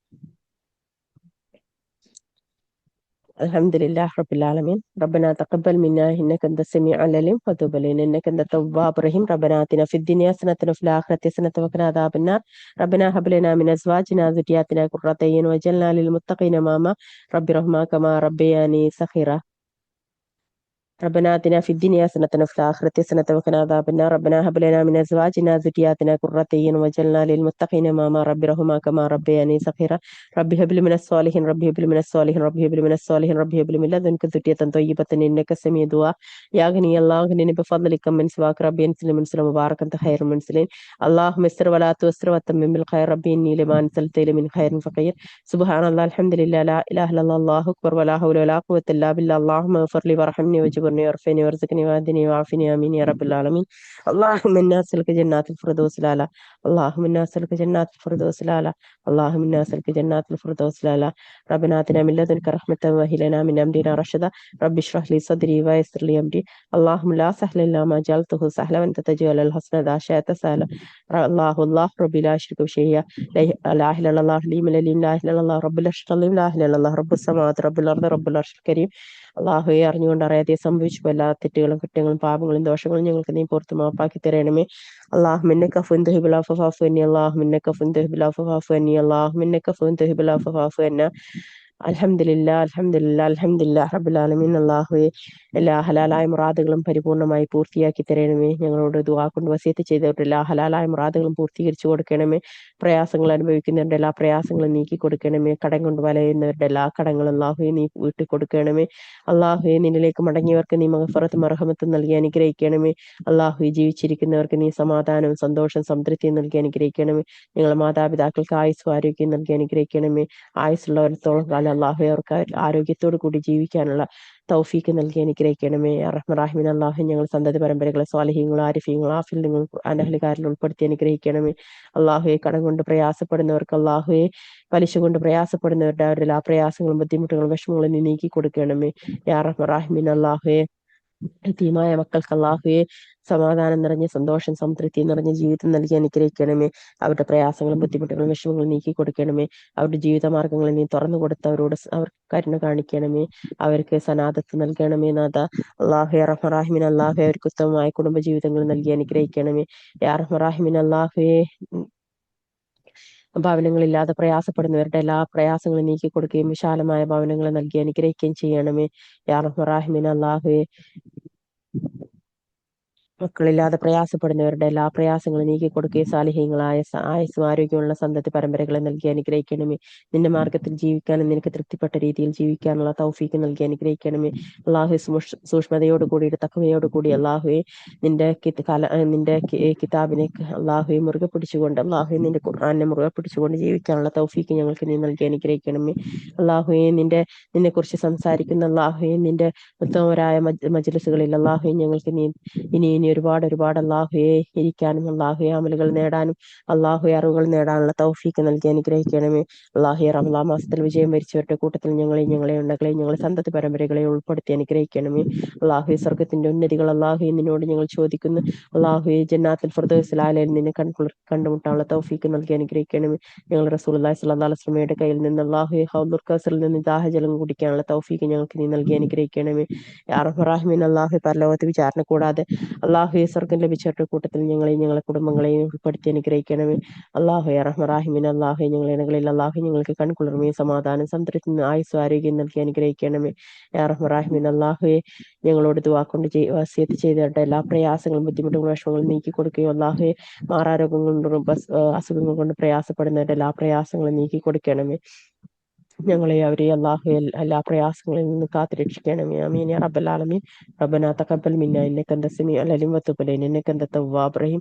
ربنا آتنا في الدنيا حسنة وفي الآخرة حسنة وقنا عذاب النار. ربنا هب لنا من أزواجنا وذرياتنا قرة أعين واجعلنا للمتقين إماما. رب ارحمهما كما ربياني صغيرا. آمين آمين آمين برحمتك يا أرحم الراحمين. سبحانك اللهم وبحمدك أشهد أن لا إله إلا أنت أستغفرك وأتوب إليك. الحمد لله رب العالمين حمدا كثيرا طيبا مبارك فيه. الحمد لله رب العالمين. اللهم صل وسلم على نبينا محمد. السلام عليكم ورحمة الله وبركاته.